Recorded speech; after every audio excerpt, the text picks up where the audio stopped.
Hello, mga kamaster, maraming salamat po sa lahat ng tumatangkilik ng ang tagapagtanggol, Diyos ng Digmaan. Paki-follow and subscribe mga master para sa mga susunod pang mga kabanata. Ang pagbabalik ng Diyos ng Digmaan. Levi Garrison. Ang tagapagtanggo. Kabanata 1526. Ipinagdiwang ng lahat ang pagkamatay ng Northern Demon habang ang katanyagan ng Crown King ay kumalat sa malayong lugar. Ang buong mundo ay nag-isip muli tungkol sa kanyang pagkakakilanlan. Gayunpaman, alam ni Erudia na nawalan siya ng isang anak na lalaki. Bagamat hindi alam ng mundo ang pagre-retiro ng Crown King, malalaman nila ito maaga o huli. Kapag nangyari iyon, darating na naman ang gulo. Bumalik sa base ng mga Drago Knights, lahat ay mukhang malungkot. Hawak ni Levi ang isang nakatiklop na bandila sa kanyang kamay. Ang watawat ay napunit at basang-basa sa dugo hanggang sa maamoy pa ang baho nito. Ito rin ang watawat na dinala ni Levi mula sa bundok Drago. Nakalagay sa ibabaw nito ang Dragon Ring. Mula ngayon, ako, si Levi Garrison, ay bumitiw sa posisyon ng Crown King. Deklara ni Levi. Nagbuntong hininga ang karamihan. Bakit hindi mo muling isaalang-alang? Pinag-isipan ko itong mabuti. Sa wakas, ibinalik ni Levi ang dalawang gamit. Mula noon, hindi na siya ang Crown King. Siya ay naging isang sibilyan at handang gumugol ng oras sa kanyang pamilya at mamuhay ng tahimik. Dahil nakapagdesisyon ka na, inaprubahan namin ang iyong pagbibitiw. Mas sapat na ang ginawa mo para kay Erudia. Kaya, hayaan nating harapin ang The Avengers sa iyong lugar. Ang mga Drago Knights ay hindi na nang ahas magtanong kay Levi. Sige na, tinanggap ni Levi ang kanilang alok. Sa wakas, ang lahat ng mga Drago Knights ay nanood habang si Levi ay umalis. At iyon ang katapusan ng isang alamat. Samantala, pabalik sa tirahan ng Lopez sa Northampton, katatapos lang ng libing ni Malcolm. Matapos mabunyag ang katotohanan tungkol sa apat na basilisk, hindi na siya itinuring na isang deserter. Sa katunayan, bilang pagkilala sa kanyang sakripisyo, ang karangalan at gantimpala na nararapat sa kanya ay ipinagkaloob kay Wilton. Walang magawa kay Levi. Nang makita siyang bumalik, naghinagpis sila, maswerte ka talaga na kabilang sa 30 nakaligtas. Kung tutusin, karamihan sa 900 lalaki ang napatay. Dahil sa wakas ay muling nakasama ni Zoe si Levi, lahat siya ay masaya. Sa kabila ng selos at sama ng loob na nararamdaman ng iba, wala silang magagawa. Wala silang choice kundi panoorin ang masayang pagsasama ni Levi sa kanyang pamilya. Pagkabalik niya, tinipon ni Levi si Albus at ang isa pang pinuno ng Great Families. Nagkwentuhan silang 5 buong gabi. Sa panahon ng pag-uusap, ipinaalam sa kanila ni Levi ang tungkol sa kanyang pagre-retiro bilang Crown King. Dahil doon, bumalik sa normal ang buhay ni Levi. Sa araw, tutulungan niya si Zoe na patakbuhin ang kumpanya at pagkatapos ay alagaan ang mga bata. Ang kanyang mga araw ay puno ng kaligayahan at kaligayahan. Kasabay nito, bumalik sa normal ang lahat sa Erudia. Para naman sa The Avengers, kailangan pa nilang sirain. Ang kanilang mga pinuno ay tumakas sa ibayong dagat kung saan sila ay binigyan ng lupa at mga isla. Higit pa rito, ipinagkaloob sa kanila ni Zarain ang titulo ng isang hari. Kaya naman, wala nang paraan para salakayin sila ni Erudia. Gayunpaman, hindi sila naging banta kay Erudia sa ngayon. Ang tanging magagawa ni Erudia ay maghintay ng oras para sa isa pang pagkakataon. Hindi nagtagal, lumipas ang 1 taon at nagkaroon ng kapayapaan sa Erudia. Walang sino man ang nangahas na gumawa ng anumang kaguluhan. Sa katunayan, maraming mga bansa ang gustong mapabuti ang kanilang diplomatikong relasyon sa Erudia. Ito ay bunga ng kapangyarihang ipinakita ng Crown King. Biglang may nangyaring kagulat-gulat kay Erudia. Ang 9 na Panginoon ay lumitaw ng wala saan. Bawat isa sa kanila ay napakalakas. Bagamat ang kanilang lakas ay hindi katulad ng Crown King o ng Northern Demon, sila ay kasing lakas man lang ng 5 Dragons of Erudia. Ang kanilang layunin ay protektahan ang bansa. Nagulat ang mundo sa mga balitang nagpatindi ng takot at paggalang na nararamdaman ng ibang mga bansa kay Erudia. Malugod na tinanggap ni Erudia ang balita. Pagkatapos ng lahat, ipinagmamalaki ng mga mamamayan nito ang lumalagong lakas nito. Lingid sa kaalaman ng karamihan, ang Nine Lords ay konektado sa isang tao. Ang pagbabalik ng Diyos ng Digmaan. Levi Garrison. Ang tagapagtanggol. Kabanata 15:27. Ang taong iyon ay si Levi. Isang taon na ang nakalilipas nang magretiro si Levi, nangako siyang tiyaking mapoprotektahan si Herodia. Kaya naman, sinanay niya ang siyam na Panginoon upang maprotektahan nila ang bansa. Sa nakalipas na taon, nakakalap siya ng maraming mga diskarte mula sa parehong nakatago at sinaunang mga paksayon, kabilang ang mga sa four great families. Kasama sa mga pamamaraang ito ang martial arts, kaalaman sa medisina, at iba pa. Pagkatapos nito, isinama niya ang mga ito sa sarili niyang mga diskarte at sa Erudian Army. Sa pagsasama-sama ng mga ito, nag-imbento siya ng isang bagong hanay ng makapangyarihang mga diskarte at pumili ng ilang piling matutunan ang mga ito. Matapos ang paggugol ng isang taon dito, ang siyam na Panginoon ay ang mga bunga ng kanyang paggawa. Hindi lang sila malalakas na mandirigma, ngunit nilagyan din ng mga medikal na kasanayan at iba pang espesyal na pamamaraan. Kaya naman, napuno nila ang butas na iniwan ni Levi. Higit pa rito, nagkaroon sila ng karagdagang kalamangan. Si Levi at Albus ay nakagawa ng isang makapangyarihang porma sayon kung saan lahat sila ay magagamit kapag magkasamang lumalaban. Ang umaataking kombinasyong ito ay sapat na malakas para talunin ang Northern Demon sa rurok ng kanyang kapangyarihan. Sa makatuwid, ito ay magsisilbing isang malakas na pagpigil sa sinuman sa kanilang mga kaaway. Isa-isa, sila ay napakalakas. Magkasama, sila ay magiging hindi mapigilan. Nang ipagdiwang ni Herodia ang balita, nakahinga ng maluwag si Levi. Bagamat isang taon na siyang opisyal na nagretiro, noon lang niya naramdaman na tapos na talaga ang kanyang tungkulin. Ang pagkakaroon ng pagsasanay sa Nine Lords, sa wakas ay maaari na siyang magretiro ng payapa. Habang pinapanood ang kanyang siyam na disipulo sa screen, hindi mapigilan ni Levi ang mapangiti. "Pwede ka bang magpahinga ngayon?" Nakangiting sabi ni Zoe. Naunawaan niya kung gaano katapat si Levi sa kanyang bansa. Kahit na hindi niya alam ang kanyang tungkulin bilang Crown King, nararamdaman pa rin niya ang kanyang malakas na pagkamakabayan. "Tapos na ngayon. Sa pagpapatuloy, magkakaroon ako ng mas maraming oras sa inyong dalawa." Ngumiti si Levi. Tinanong siya ni Forlivia, "Daddy, ayaw mo na bang maging Crown King?" "Hindi, ayoko. Sa ganoong paraan, makikita-kita araw-araw." Binuhat ni Levi si Forlivia. "Iyan ay kahanga-hanga. Hindi na ikaw ang Crown King." Pagsaya ni Forlivia. Walang magawang umiling si Zoe. Iniisip niya talaga na si Levi ang Crown King. Samantala, nagkaroon ng pagdiriwang sa loob ng Great Family of Westford. Ang dahilan ay isa si Lance sa siyam na Panginoon. Siya ay espesyal na pinili ni Levi mula sa 10,000 lalaki. Dahil uuwi siya ngayon, nag-organisa ang Great Family of Westford ng welcome banquet para ipagdiwang ang kanyang pagbabalik. Higit pa rito, alam ng lahat sa Northampton ang tungkol dito. "Levi, paano mo gustong mamuhay ng isang sibilyan? Tama iyan. Sa kawalan mo, marami pang iba ang maaaring pumalit sa iyo. Hindi mo ba minamaliit ang Great Family of Westford?" Ngayon, si Lance ay isang patunay kung gaano kamali. Paulit-ulit na kinukutya ni Sean at ng iba si Levi. Gayunpaman, hindi sila nang ahas na lumampas ito dahil natatakot pa rin sila sa kanyang kapangyarihan. "Levi, tapos na ang oras mo dahil hindi ka na ganoon kalakas. Sa pasulong, dapat kang magsimulang mamuhay na parang duwag." Pinagtawanan siya ng karamihan.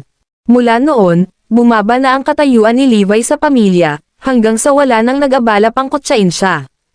Sa harap ng mga panlalait nila, hindi na lang sila pinansin ni Levi. Noong nakaraan, sasagutin niya ang katotohanan na ang siyam na Panginoon ay kanyang mga alagad. Ngunit ngayon na siya ay isang sibilyan, hindi na kailangang pumasok sa isang hindi kinakailangang alitan. Maya-maya, nalipat ang atensyon ng lahat kay Levi nang dumating si Lance. Ang mahusay na pamilya ng Westford ay naglatag ng pulang carpet na umaabot ng milya-milya para salubungin siya. Kung tutusin, siya ang ipinagmamalaki ng kanilang pamilya. Sa sandaling lumitaw si Lance, naglakad siya sa direksyon ni Levi. Ang pagbabalik ng Diyos ng Digmaan. Levi Garrison. Ang tagapagtanggol. Kabanata 15:28. Natigilan ang lahat. Anong ginagawa ni Lance? Alam ko, Siya ang nakababatang kapatid ni Malcolm at pinatay si Malcolm dahil kay Levi. Siguradong galit na galit si Lance kay Levi. Iyon ang pumasok sa isip ng lahat. Nag-aalala, hinawakan ni Zoe ang manggas ni Levi nang hindi namamalayan. Ano ang gagawin natin kung papanagutin ni Lance si Levi? Habang naglalakad palapit kay Levi, may sasabihin pa sana si Lance nang inunahan siya ni Levi, sibilyan na ako. Naintindihan naman agad ni Lance. Oh, gayunpaman, lagi kitang aalalahanan sa buong buhay ko. Ang ibig sabihin ni Lance ay tuluyan na siyang mabaon sa utang ni Levi dahil si Levi ang kanyang amo. Gayunpaman, ipinagpalagay ng iba na si Lance ay may sama ng loob sa pagkamatay ni Malcolm. Kung hindi dahil sa espesyal na posisyon ni Lance ngayon, sa tingin ko ay napatay niya si Levi. Pakiramdam ni Sean ay nakakahiya. Pagkatapos nun, tumingin si Lance kay Forlivia. Mabilis siyang nakuha ni Zoe para batiin siya. Nakangiting hinaplos ni Lance ang mukha ni Forlivia. Pwede mo akong tawaging Lance. Bilang alagad ni Levi, siya ay kapantay ni Forlivia sa mga tuntunin ng hierarchy. Iyan ay hindi nararapat, paalala ng isang tao. Kung tutusin, si Lance pa rin ang nakakatanda sa kanya. Gayunpaman, walang masyadong nag-isip tungkol dito dahil mas interesado silang ipagdiwang ang kanyang pagbabalik. Para naman sa 8 Panginoon, ganoon din ang pakikitungo sa kanila nang bumalik sila sa kani-kanilang sariling bayan.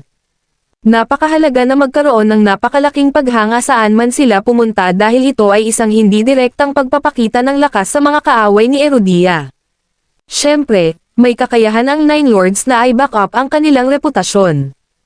Pagkatapos ng lahat sila ay pinili ni Levi mula sa masa at dumaan sa impyernong pagsasanay. Ang nakaraang taon ay isang maluwalhating taon para kay Erudia. Ang lahat ng mga dayuhang bansa, lalo na ang mga nasa hangganan, ay pinilit na magpasakop. Samantala, sa isla sa loob ng Adron, may ilang eroplanong nakaparada. Sa isang malaking entourage, dumating si Prince William sa isang manor. Sa loob, naghihintay sa kanya si Kuro Dragon, Black Phoenix, at marami pang iba. Ikaw ay grupo ng basura. Anong ginawa mo?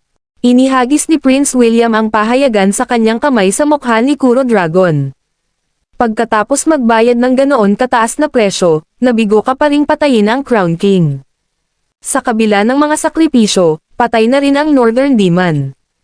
Nagtagumpay ka na ba sa anumang bagay? Galit na galit si Prince William. Siya ay nag-aksaya ng napakalaking halaga ng pera at mapagkukunan upang matupad ang mga kahilingan ni Kuro Dragon. Sa katunayan, binigyan pa niya si Kuro Dragon ng sovereign land at 10-10 isla. Paano ako hindi magagalit sa kanyang kawalan ng tagumpay? Kahit alam ng mga aso ko, mas makakaganti. Ano naman sayo? Galit na pinandilatan sila ni Prince William. Prinsipe William, talagang binaygo ka namin. Ibinaba ni Kuro Dragon ang kanyang ulo habang inamin ang kanyang pagkakamali. Si Erudia ay hindi matatalo ngayon. Isinasantabi ang Crown King, ang Nine Lords ay lumitaw na ngayon bilang mga tagapag-alaga ng bansa. Sa bilis na ito, walang makakahawak sa kanila, sigaw ni Prince William. Pakiusap huminahon ka, tinangka siya ni Kuro Dragon na pakalmayan siya.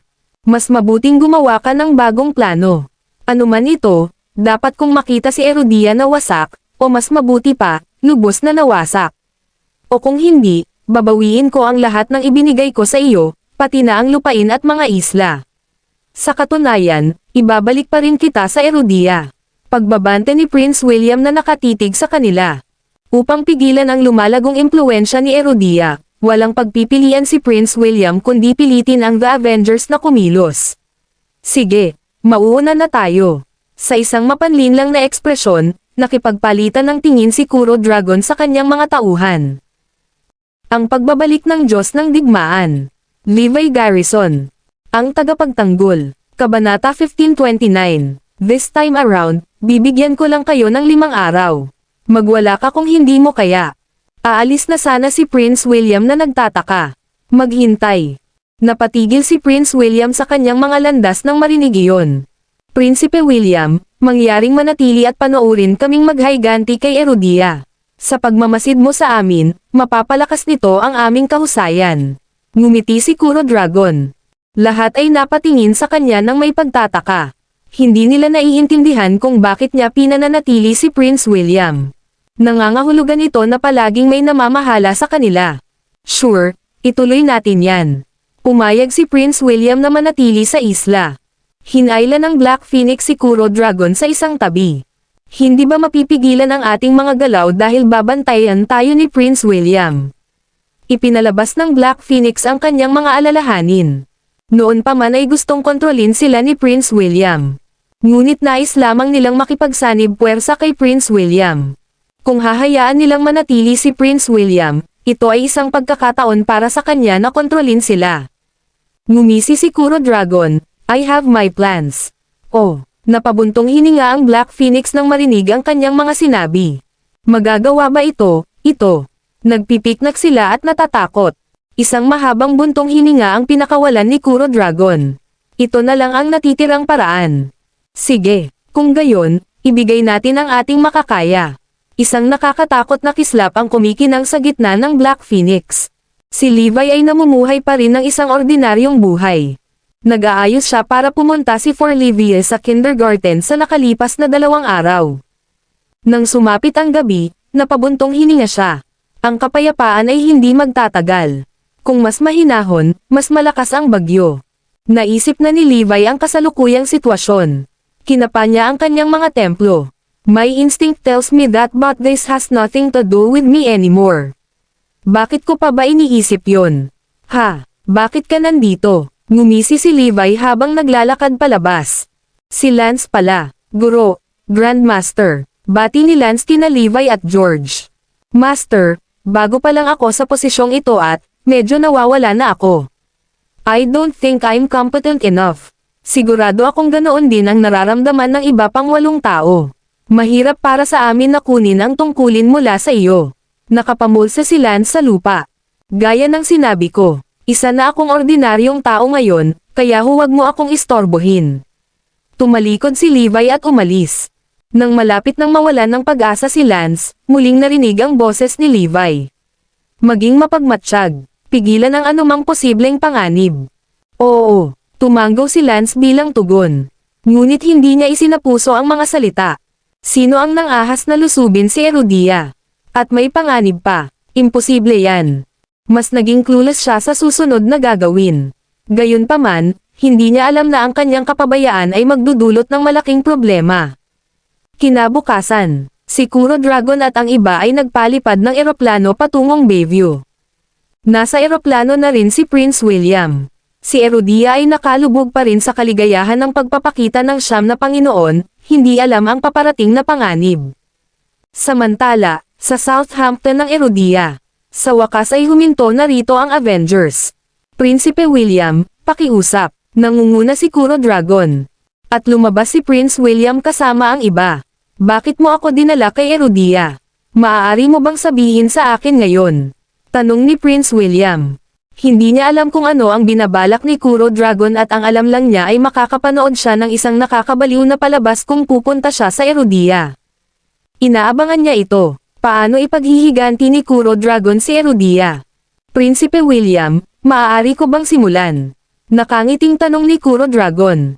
Pakiusap, I would love to see how crazy this is going to be, nagmamadaling sagot ni Prince William. Ang pagbabalik ng Diyos ng Digmaan. Levi Garrison. Ang tagapagtanggol. Kabanata 1530. Ngunit sa sumunod na segundo, naramdaman ni Prince William ang panginginig sa kanyang gulugad.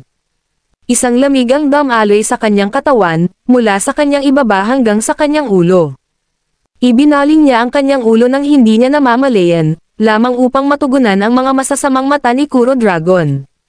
Kuro Dragon curled his lips into a smirk, and a bloodthirsty smile appeared on his face. Ang isip ni Prince William ay umiikot. Agad niyang naintindihan ang ibig sabihin ni Kuro Dragon at ng iba pa sa pagkakaroon ng crazy show. Patayin siya. Utos ni Kuro Dragon. Mabilis na kumilos ang Avengers. Swoosh, swoosh. Dahil hindi handa, agad na pinatay ang mga bantay ni Prince William. Napatingin si Kuro Dragon sa mga miyembro ng Avengers. Handa ba kayong magsakripisyo? Oo, kami na. Pagkasabi nito, brutal na sinaksak ng Avengers ang kanilang mga sarili gamit ang kanilang mga armas. Hindi lang ang mga bantay ni Prince William ang bumagsak, pati na rin ang Avengers.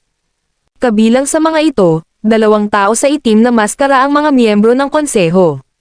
Sa pamamagitan nito, iisipin ng mga tao na may ibang pumatay kay Prince William, at walang sino man ang sisisi sa Avengers. Ikaw na ngayon, Prinsipe William. Sapat na sa akin na palagi mo akong sinisigawan. Naglaslas si Kuro Dragon kay Prince William. Wala nang oras si Prince William para mag-react at bumagsak sa isang pool ng dugo.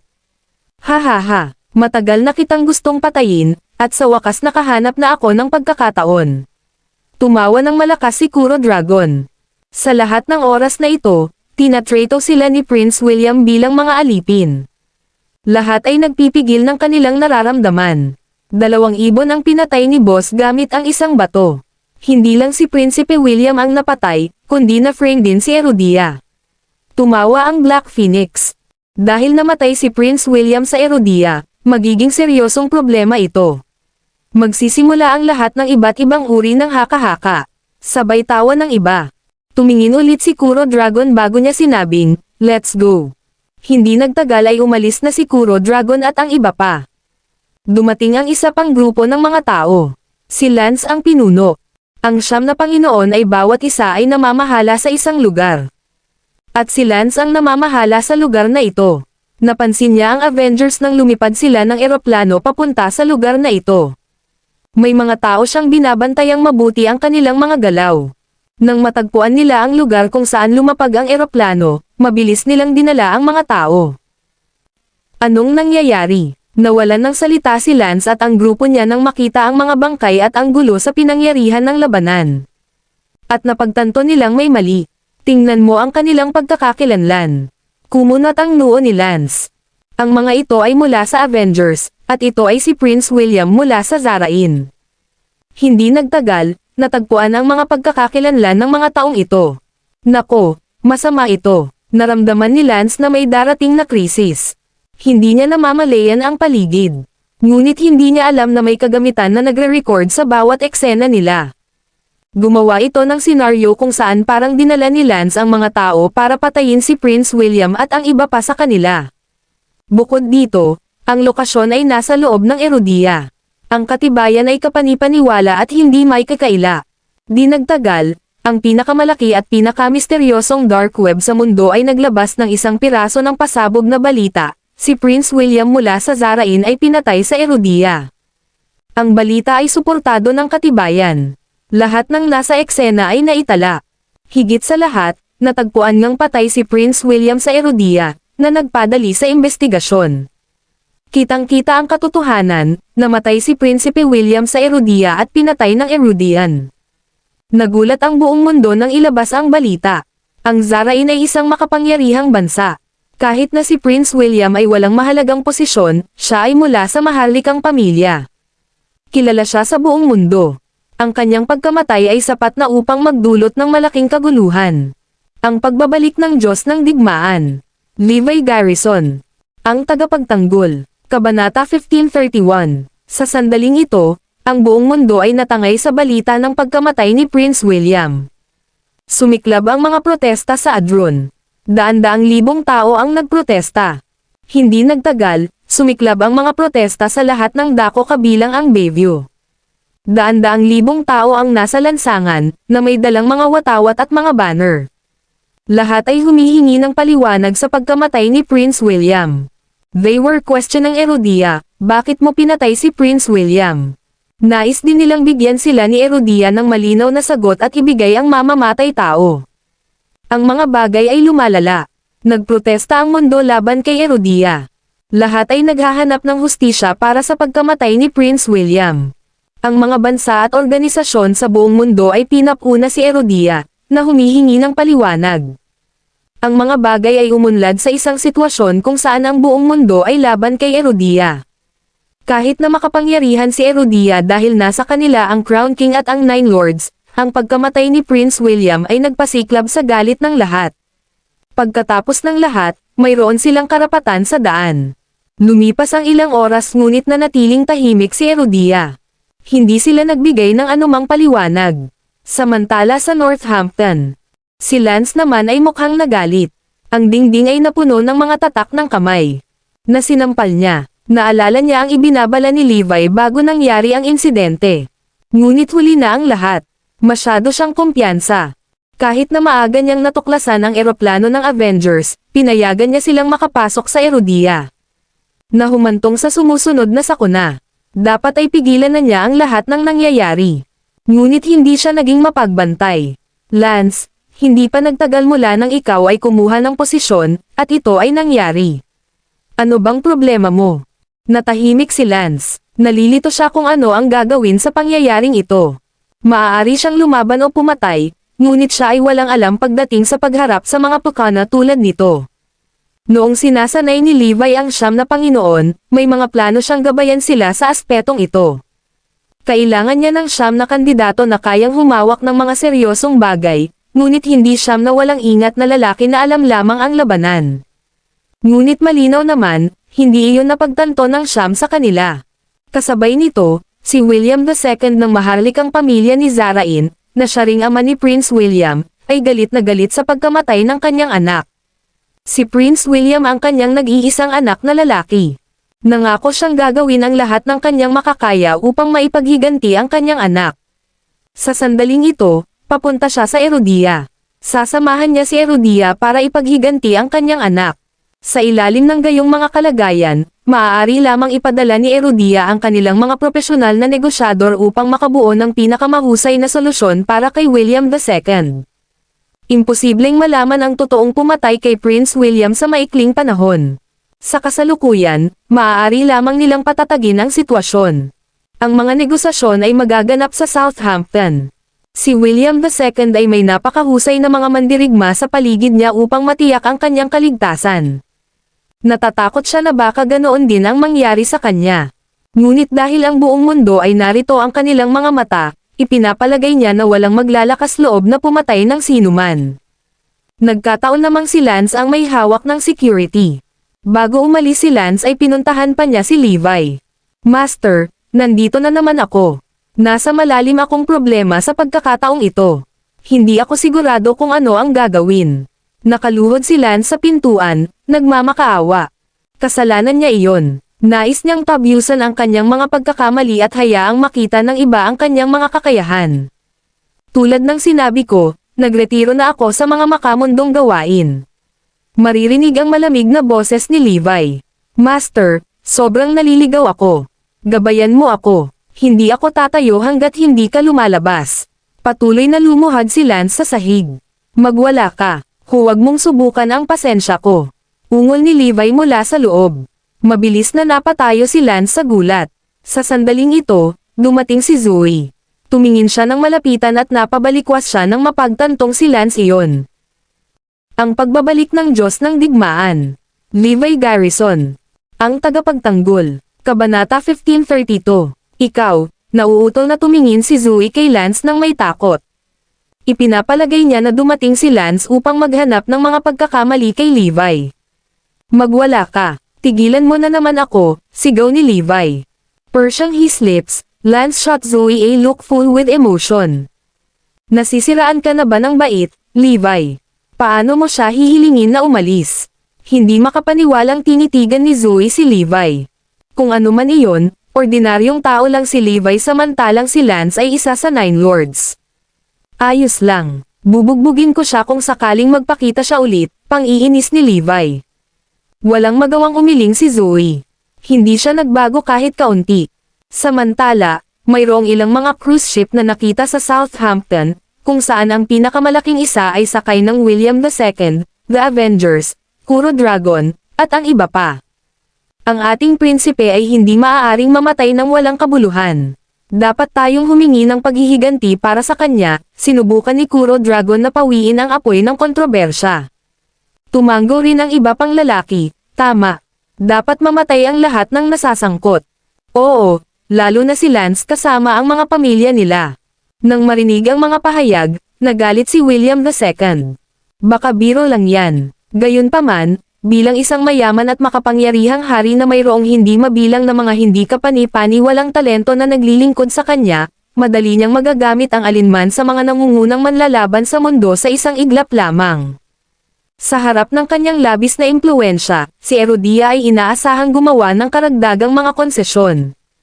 Isa pa, kamamatay lang ng anak niya.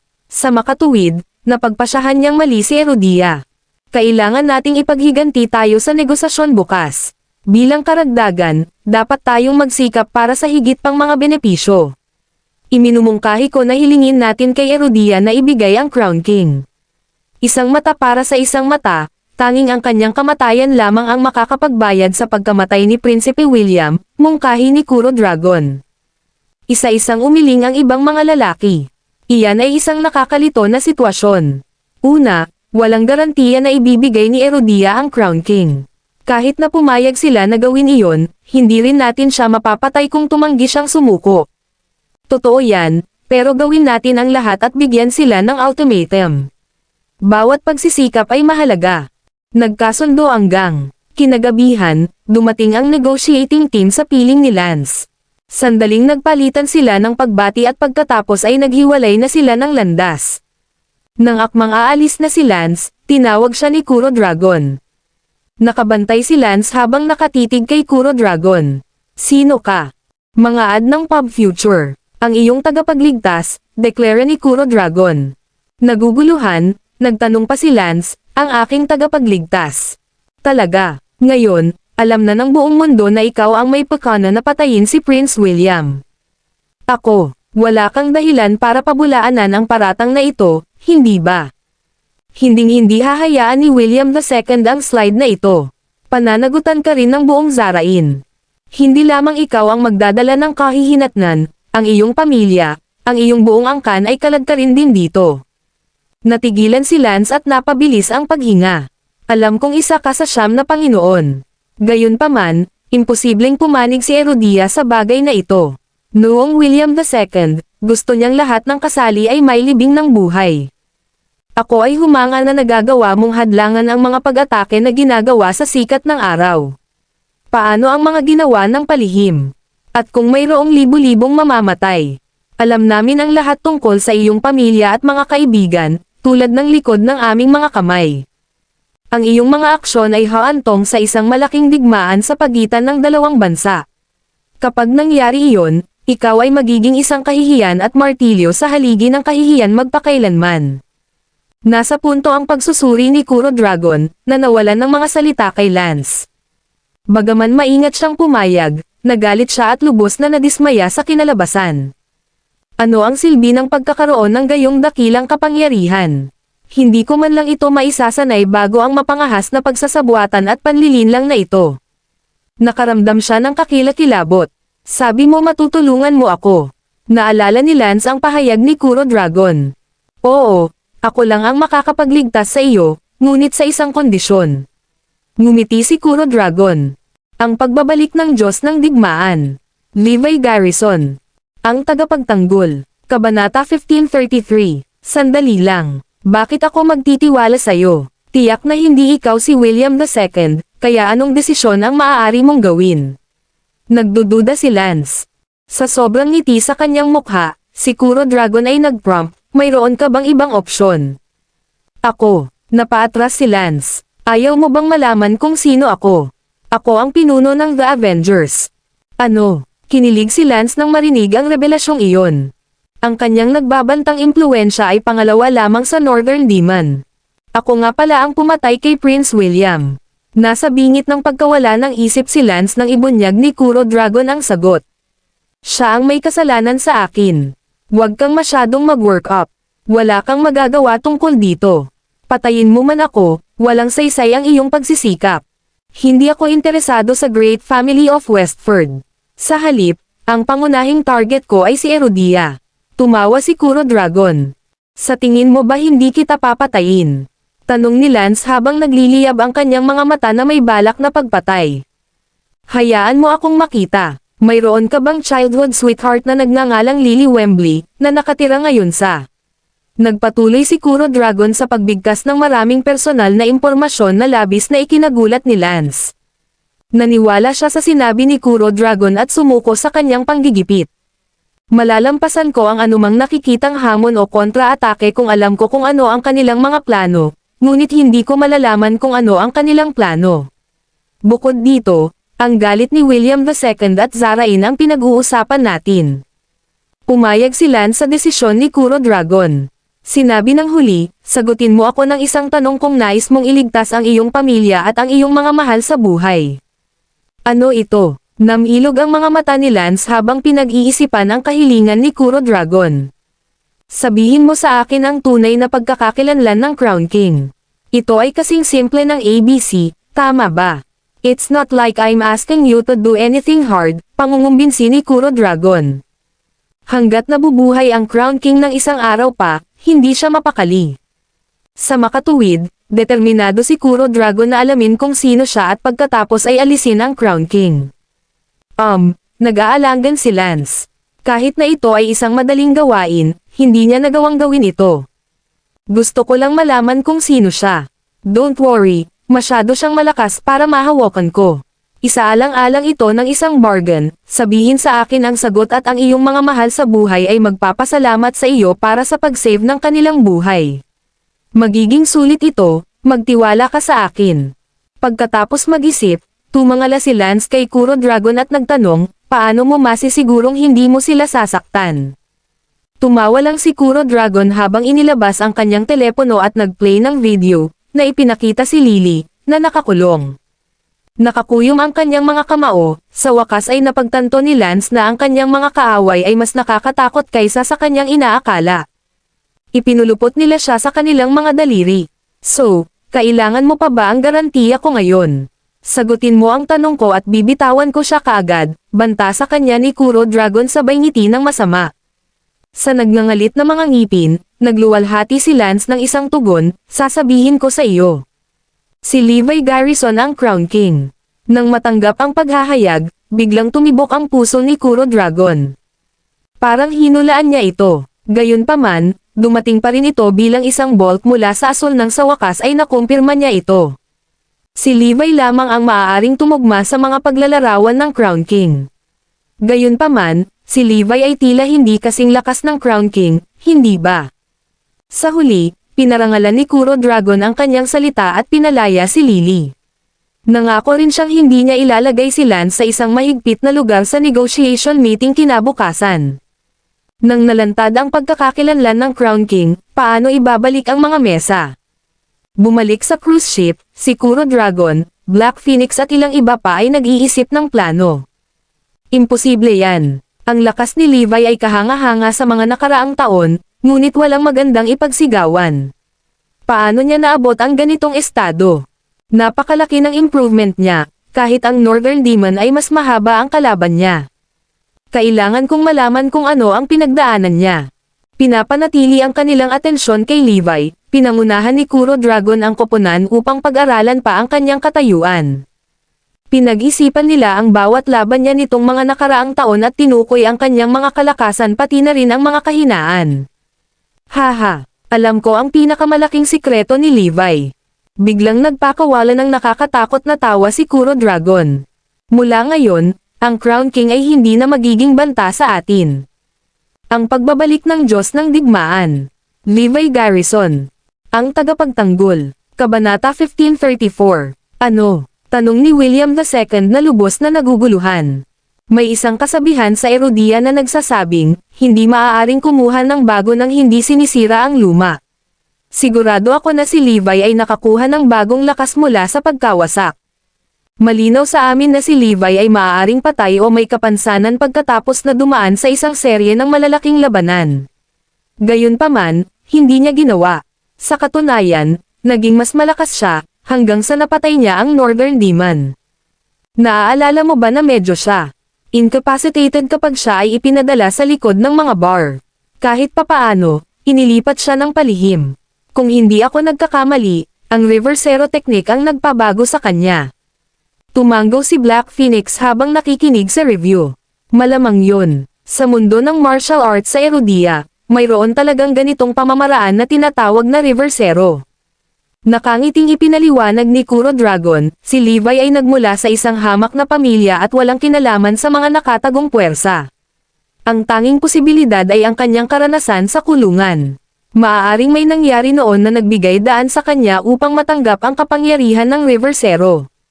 Sinubukan ni William II na suriin ang kanyang pagkaunawa. Kaya, ang sinasabi mo ay lalakas lamang siya kung hindi natin siya matatapos minsan at para sa lahat. Eksakto ang punto. Pupunta tayo sa direksyong ito sa panahon ng negosasyon. Dahil hindi natin kayang patayin ang Crown King, gumawa tayo ng mas mapanirang Crown Kings, pagtatapos ni Kuro Dragon. Naunawaan kaagad ni William II ang kanyang balak. Iyon ay nangangahulugan na dapat nating tiyakin na ibibigay ni Erudia ang aklat ng teknik ni Levi. Oo, affirmative. Una, suriin natin siya sa pamamagitan ng pag-aaral ng kanyang pamamaraan bago natin siya matalo. Pangalawa, maaari tayong bumuo ng higit pang mga talento gamit ang parehong pamamaraan. Alinmang paraan, ito ay magiging isang masakit na suntok kay Erudia, sagot ni Kuro Dragon. Sa isang maikling sandali, si William II ay nasa buwan, at isinantabi ang kalungkutan sa pagkawala ng kanyang mahal na anak. Sige, gawin natin iyan. Sulit ang panganib kung may papatong natin ang ating mga kamay sa mahalagang aklat ng pamamaraan na iyon.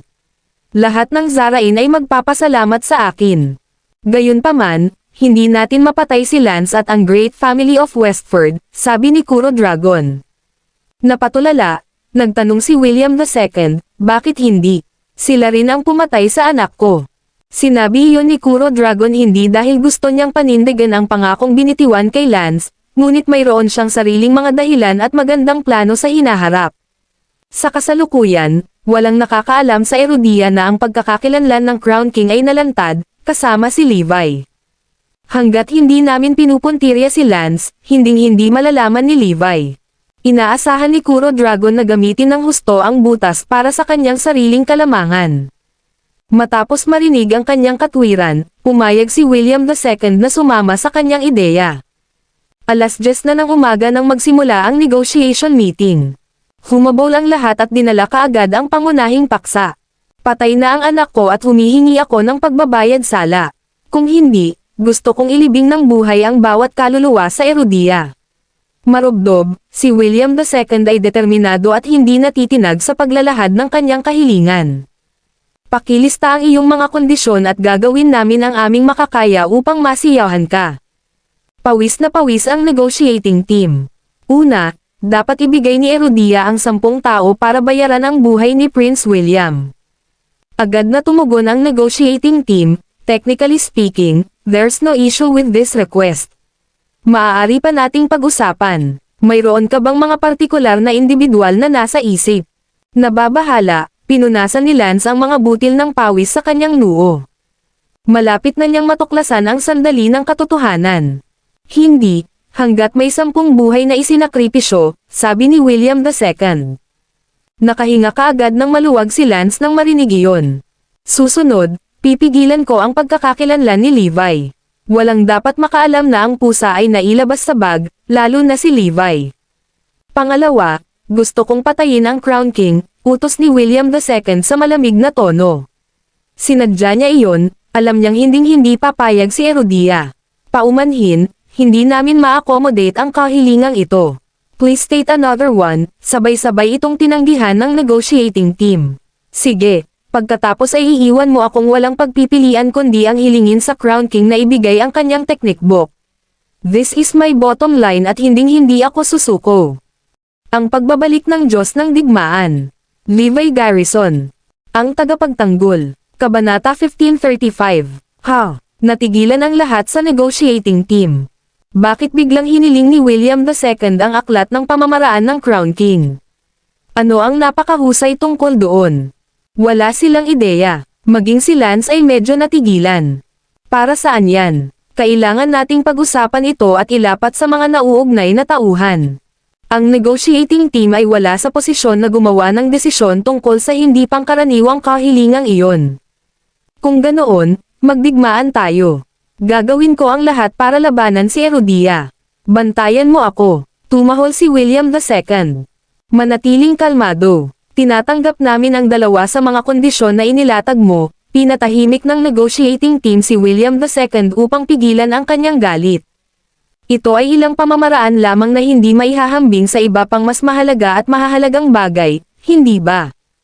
Lo and behold, ang negotiating team ay nagsabi ng oo. Mayroon kang 3 oras upang tuparin ang aking mga kahilingan, kung hindi ay aalis ako, pagbabante ni William II. Kasunod nito, ipinadala ng negotiating team ang mga kahilingan ni William II sa mga Dragonites. Sa sandaling iyon, si Kuro Dragon at ang kanyang mga tauhan ay nawala sa hangin. Ano, gusto nila ang technique book ng Crown King. Ang mga Dragonites ay hindi makapaniwala sa kanilang mga tainga. Mayroon bang espesyal tungkol sa pamamaraan ng Crown King? Iyon ay isang bagay na hindi kailanman inusisa ng mga Dragonites. Ang alam lang nila ay napakalakas ni Levi, ngunit ni minsan ay hindi nila naisip kung paano niya natamo ang pambihirang lakas na taglay niya. Ang aming mga karibal ay nagsimula na ngayong magkaroon ng interes sa kamangha-manghang pamamaraan ni Levi. Ano ang dapat nating gawin? Binigyan lang kami ni William II ng 3 oras. Bilasan mo at ibigay mo kay Levi ang librong teknik niya. Una sa lahat, kailangan nating pakalmayan si William II. Susunod, alamin kung ano ang pamamaraan ni Levi. Samantala sa Northampton, ipinaaral ni Levi si Forlivius sa paaralan. Pagbalik niya sa mansyon, naghihintay na sa kanya ang mga miyembro ng negotiating team. Nakonsensya, hindi nagpakita si Lance. Anong ginagawa niya dito? Sinulyapan ni Levi ang grupo. Ang pinuno ng koponan ay time na nag-anunsyo, Levi Garrison, nakatanggap kami ng isang utos mula sa pinakamataas na antas ng mga Dragonites na kailangan mong ibigay ang iyong technique book. Cut the crap. I've said this repeatedly that I'm just an ordinary guy, casual na sagot ni Levi. Hindi natin kaya, dahil si Erudia ang nakataya. Nasa krisis tayo ngayon dahil sa pagkamatay ni Prince William sa ating lupain. Hiniling ng kabilang partido na ibigay mo ang iyong technique book. Kung hindi, isang sako na ang sasapit kay Erudia. Ha? Ano? Sandali lang. Gusto lang nilang ibigay ko ang technique book ko. Ilang naiisip ang pumasok sa isip ni Levi habang sinusubukan niyang i-connecta ang mga tuldok. Hindi. Nais din nilang mag-alay ng 10 buhay bilang pagbabayad sala. Gayunpaman, tila wala silang pakialam kung sino dapat ang 10 taong ito. Kumbaga, interesado lang sila sa pagkuha ng iyong technique book, sabi ng naguguluhang miyembrong iyon. Nataranta ang lahat. Anong uri ng aklat ng pamamaraan ang makapagpapawi ng puot sa William II? Masamang balita, nalantad na yata ang identity ko, kasama ang mga sikreto ko. Iyon ang dahilan kung bakit gusto nila ang aking technique book. Agad na naintindihan ni Levi ang nangyayari. Sa loob ng 1,000,000 taon, hindi ko inaasahan na ang isang ordinaryong tao na tulad ko ay madadala sa isang napakalaking labanan, ano pa ang gumaganap sa pangunahing papel dito. Hindi niya inasahan ang magiging resulta nito. Ibigay mo na lang sa kanila, para lahat tayo ay mamuhay ng payapa. Kung tutusin, ito ay isang utos mula sa pinakamataas na antas ng mga Dragonites. Mabilis, nauubos na ang oras at kailangan natin ito ngayon. Ang mga miyembro ng negotiating team ay nagbigay ng walang humpay na panggigipit sa kanya. Panunuya ni Levi, simula kailan naging nakakatakot na pusa si Erudia? Kailan tayo nagsimulang mag-obliger sa iba para sa anumang nais nilang gawin natin? Nasaan ang dignidad ng mga Erudian? Bakit tayo natatakot sa mga tagalabas na ito? Ang pagbabalik ng Diyos ng digmaan. Levi Garrison. Ang tagapagtanggol. Kabanata 1536. Nagulat ang grupo ng negosasyon sa mabilis na mga tanong ni Levi. Si Erudia, sa sandaling iyon, ay hindi magpapatalo sa sinumang pinoprotektahan ito ng Crown King at ng Nine Lords. Kaya naman, walang dapat ikatakot. Hindi nila kailangang yumuko sa mga kahilingan ng iba. Gayunpaman, sa katotohanan, hindi iyon ang kaso. Alam mo namang namatay si Prince William sa Erudia, di ba? Tumaas ang kilay ni Levi. Mayroon silang ebidensya na kami ang pumatay sa kanya. Ang buong mundo ay laban sa atin. Sa ngayon, kami ay nasa isang hindi magandang posisyon, kaya kailangan nating tuparin ang kanilang mga tuntunin at kondisyon. Paliwanag ng negotiation team. Ngumisi si Levi at nagtanong, sinasabi mo bang pinatay siya ng ating mga tauhan? Nanatiling tahimik ang lahat, kung hindi ang aming mga tauhan ang pumatay sa kanya, pagkatapos ay pumunta at mag-imbestiga. Alamin kung sino ang gumawa nito. Ipaalam sa buong mundo na si Erudia ay inosente. Tingnan ninyo ang inyong mga sarili. Ang ginagawa mo lang ay sumuko at makipagkompromiso. Wala itong pinagkaiba sa tahimik na pag-amin na kami ang may gawa nito. Kung gayon, malalaman lamang ng buong mundo itong baluktot na kasinungalingan. Bakit mo hinahayaan ang iyong sarili na samantalahin at tinutupad ang bawat kahilingan ng iba sa iyo? Galit na sigaw ni Levi. Hindi lang sila, naasar din si Levi kay Lance. Kahit na marami na siyang natutunan, wala pa rin siyang kakayahan. Nag-imbestiga kami, ngunit hindi namin mahanap. Ang negotiation team ay mukhang walang magawa. So papayag ka na lang sa mga hiling niya. Bakit ka natatakot sa kanya? Kung gusto niyang maghayganti at magsimula ng digmaan, lalaban tayo sa kanya. Walang dapat ikatakot sa akin sa paligid. Maaari ba kayong tumigil sa pagiging tulad ng mga wimp? Sabihin lang sa buong mundo na hindi namin ito ginawa ng may kumpiyansa. Malalaman natin ang katotohanan, kaya pauwiin mo ang William II na iyon. Kung ayaw niyang bumalik, itataboy na lang namin siya. Saway ni Levi. Isa lang akong ordinaryong tao sa loob ng isang taon, ngunit ang kanilang lakas ng loob at kumpiyansa ay nawala na. Paano yuyuko ang mga Erudian sa harap ng dayuhang kapangyarihan? Nakakahiya naman. Naiinis talaga si Levi. Hindi ito ang oras para magtampo ka. Binigyan lang kami ni William II ng 3 oras para ibigay sa iyo ang iyong technique book. Kung tatanggi ka, hindi kami o ikaw ang makakayanan ng kahihinatnan. Hinikayat ng pangkat ng negosasyon. Ngumisi si Levi, gusto mo ibigay ko sa iyo ang technique book ko para lang ma-please si William II. Kaya kung buhayin iyon, ngunit hindi ako mabubuhay sa katotohanang 10 sa ating mga inosenteng lalaki ang kailangang mamatay. Nagdilim ang ekspresyon ng negotiation team. Wala tayong choice, ang kanilang sakripisyo ay kailangan. At kahit papaano ay binibigyang katwiran niya ng katotohanang pinapadala mo ang 10 inosenteng lalaki sa kanilang mga libingan. Agad namang sumagot ang team, relax. Kami na ang bahala sa pamilya nila. Kung napakasabik mong isakripisyo ang isang tao, bakit hindi mo gawin ito sa iyong sarili? Tanong ni Levi. Nanatili silang tahimik. Siyempre, hindi nila gustong isakripisyo. Hindi ito ang oras para sa mga argumento. Ibigay ang iyong technique book.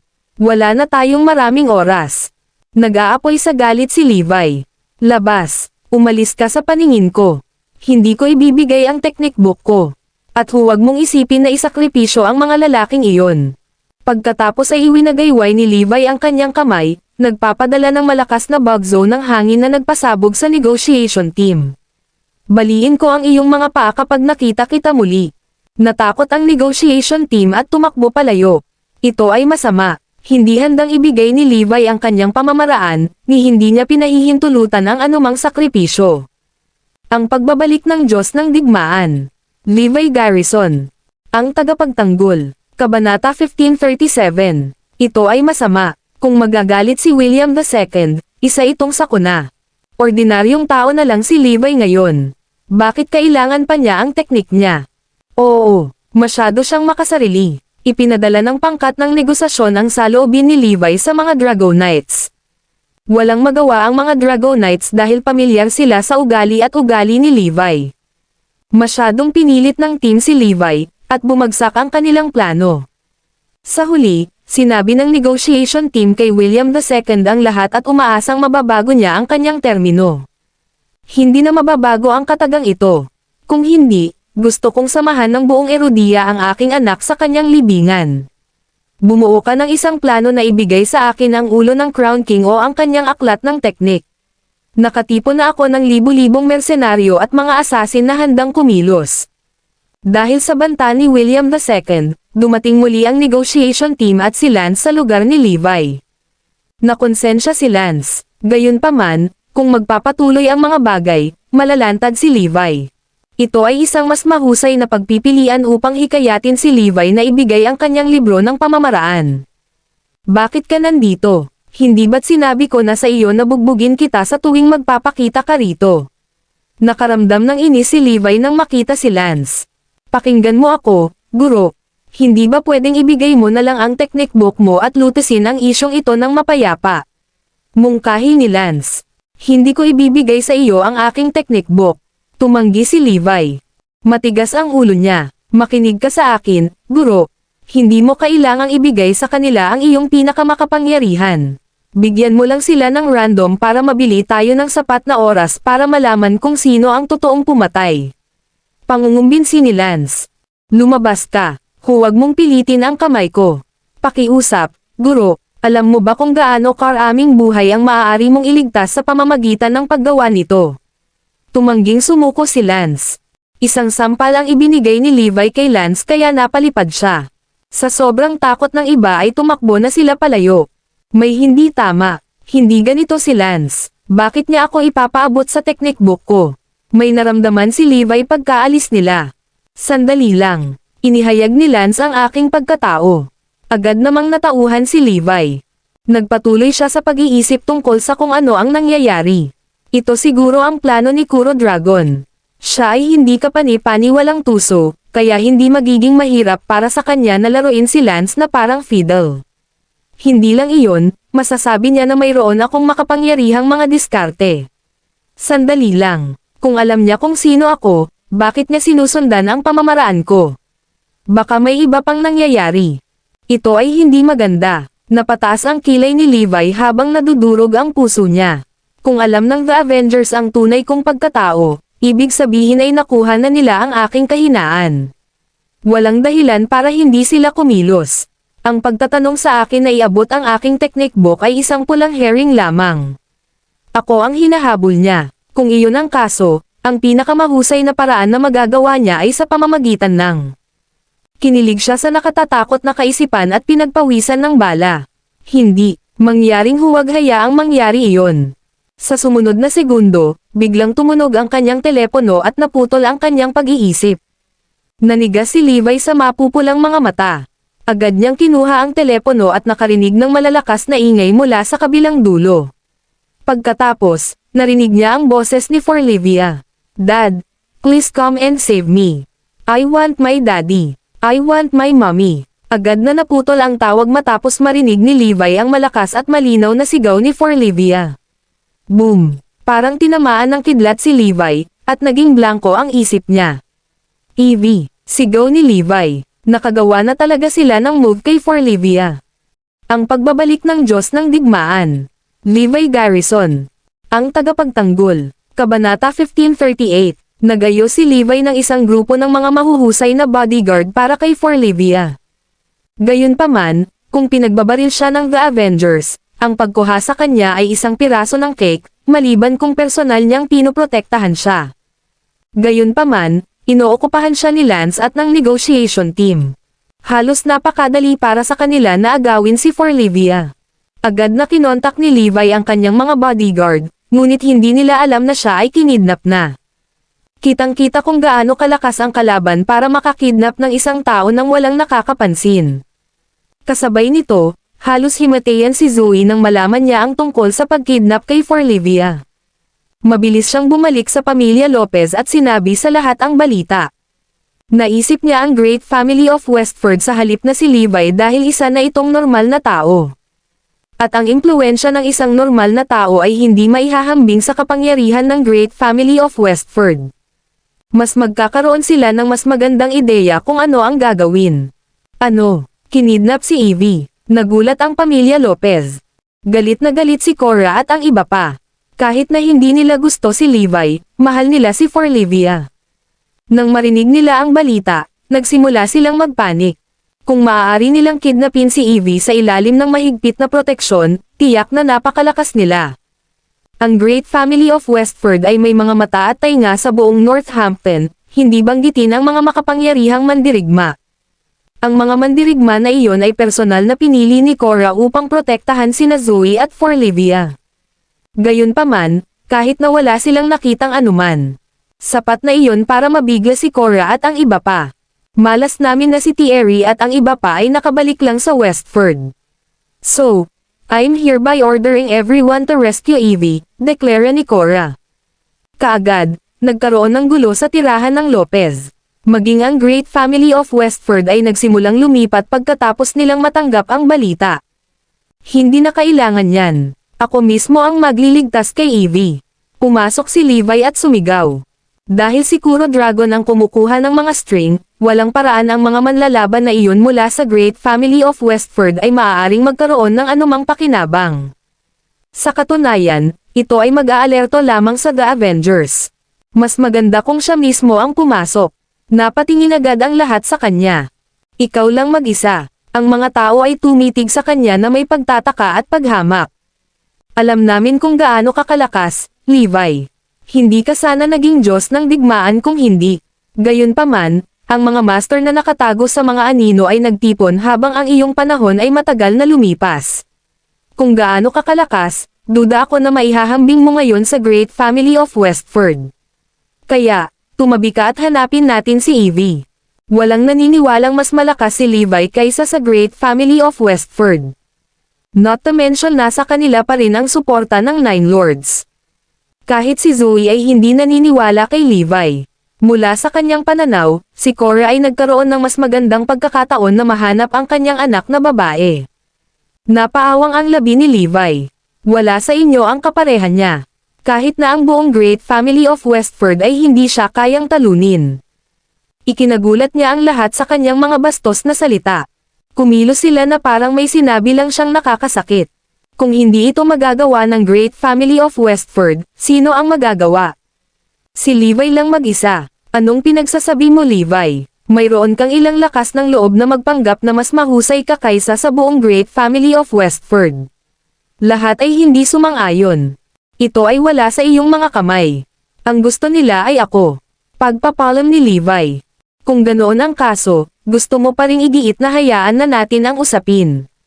Kung magaling ka, bakit inagaw si Evie?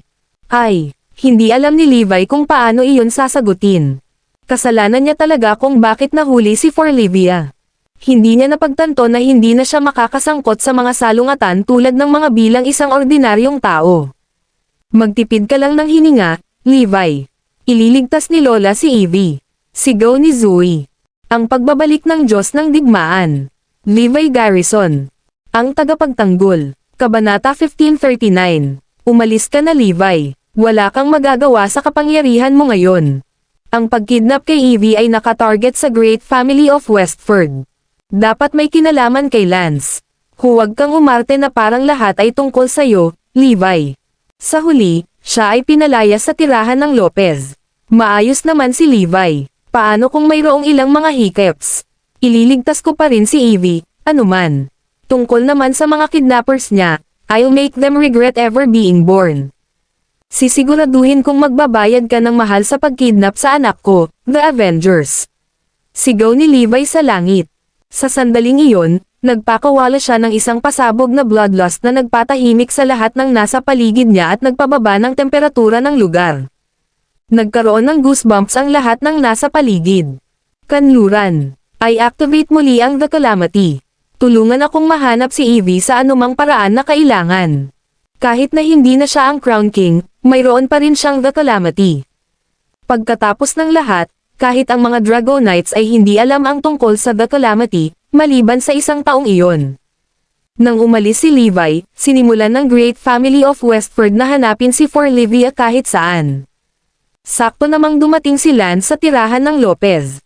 Anong nangyari? Tanong niya. Nang marinig niyang kinidnap si Evie, sumabog ang kanyang isip. Ito ay Kuro Dragon. Siguradong siya iyon. Walang paraan na hindi siya gagawa ng hakbang pagkatapos malaman ang pagkakakilanlan ni Master. Kaya ito ang hinahabol niya. Ang negosasyon ay isang pulang herring lamang. Kung alam ni Master na ako ang dahilan kung bakit nahuli si Evie. Isang panginginig ang damaloy sa gulugad ni Lance. Maari mo bang iligtas ang anak ko, Lance? Pagmamakaawa ni Zoe. Oo, umaasa kami sa iyo, Lance. Makapangyarihan talaga ang mga taong kumidnap kay Evie. Huwag kang mag-alala, Zoe. Magiging maayos si Evie kung si Lance ang mangganguna sa paghahanap. Nakahinga ang lahat nang makitang bumalik si Lance. Kung tutusin, makapangyarihan at may kakayahan si Lance. Huwag kang mag-alala, ililigtas ko si Evie, saad ni Lance. Nanumpa siyang ililigtas si Forlivia upang mabawi ang kanyang pagkakamali. Salamat, maraming salamat, niyakap siya ni Zoe at nagpasalamat. Siya ay naging labis na balisa matapos marinig ang pagkawala ni Forlivia. Gayunpaman, nang marinig niyang ililigtas ni Lance ang kanyang anak, tuwang-tuwa siya. Maliligtas si Evie. Mas maaasahan siya kaysa kay Levi. Darn you, Kuro Dragon. How dare you kidnapin si Evie? Umalis si Lance para hanapin si Kuro Dragon. Sa kabilang dulo, nalaman na ng Calamity ang lokasyon ni Forlivia. Ang dahilan ay hindi sila nagsara. Palagi silang nasa operasyon. Hindi lang sinabi ni North Skylord kay Levi. Hindi kayo nagsasara. Bakit hindi ko alam na active pa kayong lahat? Nagulat si Levi. Gayunpaman, walang oras para isipin niya ang bagay na ito. Ang pag-save ng Forlivia ang prioridad. Sa Southampton, sa isang separate base, nagtitipon doon ang mga matataas na miyembro ng The Avengers. Nakahiga si Forlivia sa gitna ng silid. Wala na siyang lakas para umiyak, at mawalan na siya ng pag-asa sa mga kidnappers niya. Ito na ang pinakamagandang pagkakataon natin para maalis ang Crown King minsan at para sa lahat. Kung tayo ay mabaygo, lahat tayo ay mamamatay. Naiintindihan mo ba? Sigaw ni Kuro Dragon. Naiintindihan. Handa na kami. Tumanggaw naman ang iba. Huwag kang mag-alala, anak. Sa lalong madaling panahon, hahayaan kitang panoorin ang iyong ama na mamatay habang pinapatay ko siya sa harap mo. Muhahaha. Tumawa si Kuro Dragon. Ang pagbabalik ng Diyos ng Digmaan. Levi Garrison. Ang tagapagtanggol. Kabanata 1540. Any news about Levi? Tanong ni Kuro Dragon. Wala sa ngayon. Umiling si Black Phoenix. Gayunpaman, hinahanap ka ni Lance. Ngumisi si Kuro Dragon. Siya ay kinuha ang kanyang matamis na oras. Well, huli na para gawin niya iyon ngayon. Kay Levi lang ako interesado. Hindi deserve ni Lance ang atensyon ko. Iniisip ko kung gaano katagal bago mahanap ni Levi ang kanyang mahalagang anak. Maghanda ka sa pagdating niya. Lalong lumawak ang ngisi niya. Ang lahat ay nangyayari ayon sa plano. Kahit para kay Levi, medyo magtatagal bago niya mahanap ang lugar na ito. Sa oras na dumating siya, matatapos na ang ating paghahanda para patayin siya. I wonder what kind of expression he'll have kapag nalaman niyang booby trap ang lugar na ito. Ang buong base ay tinanim ng 12-dosenang toneladang pampasabog.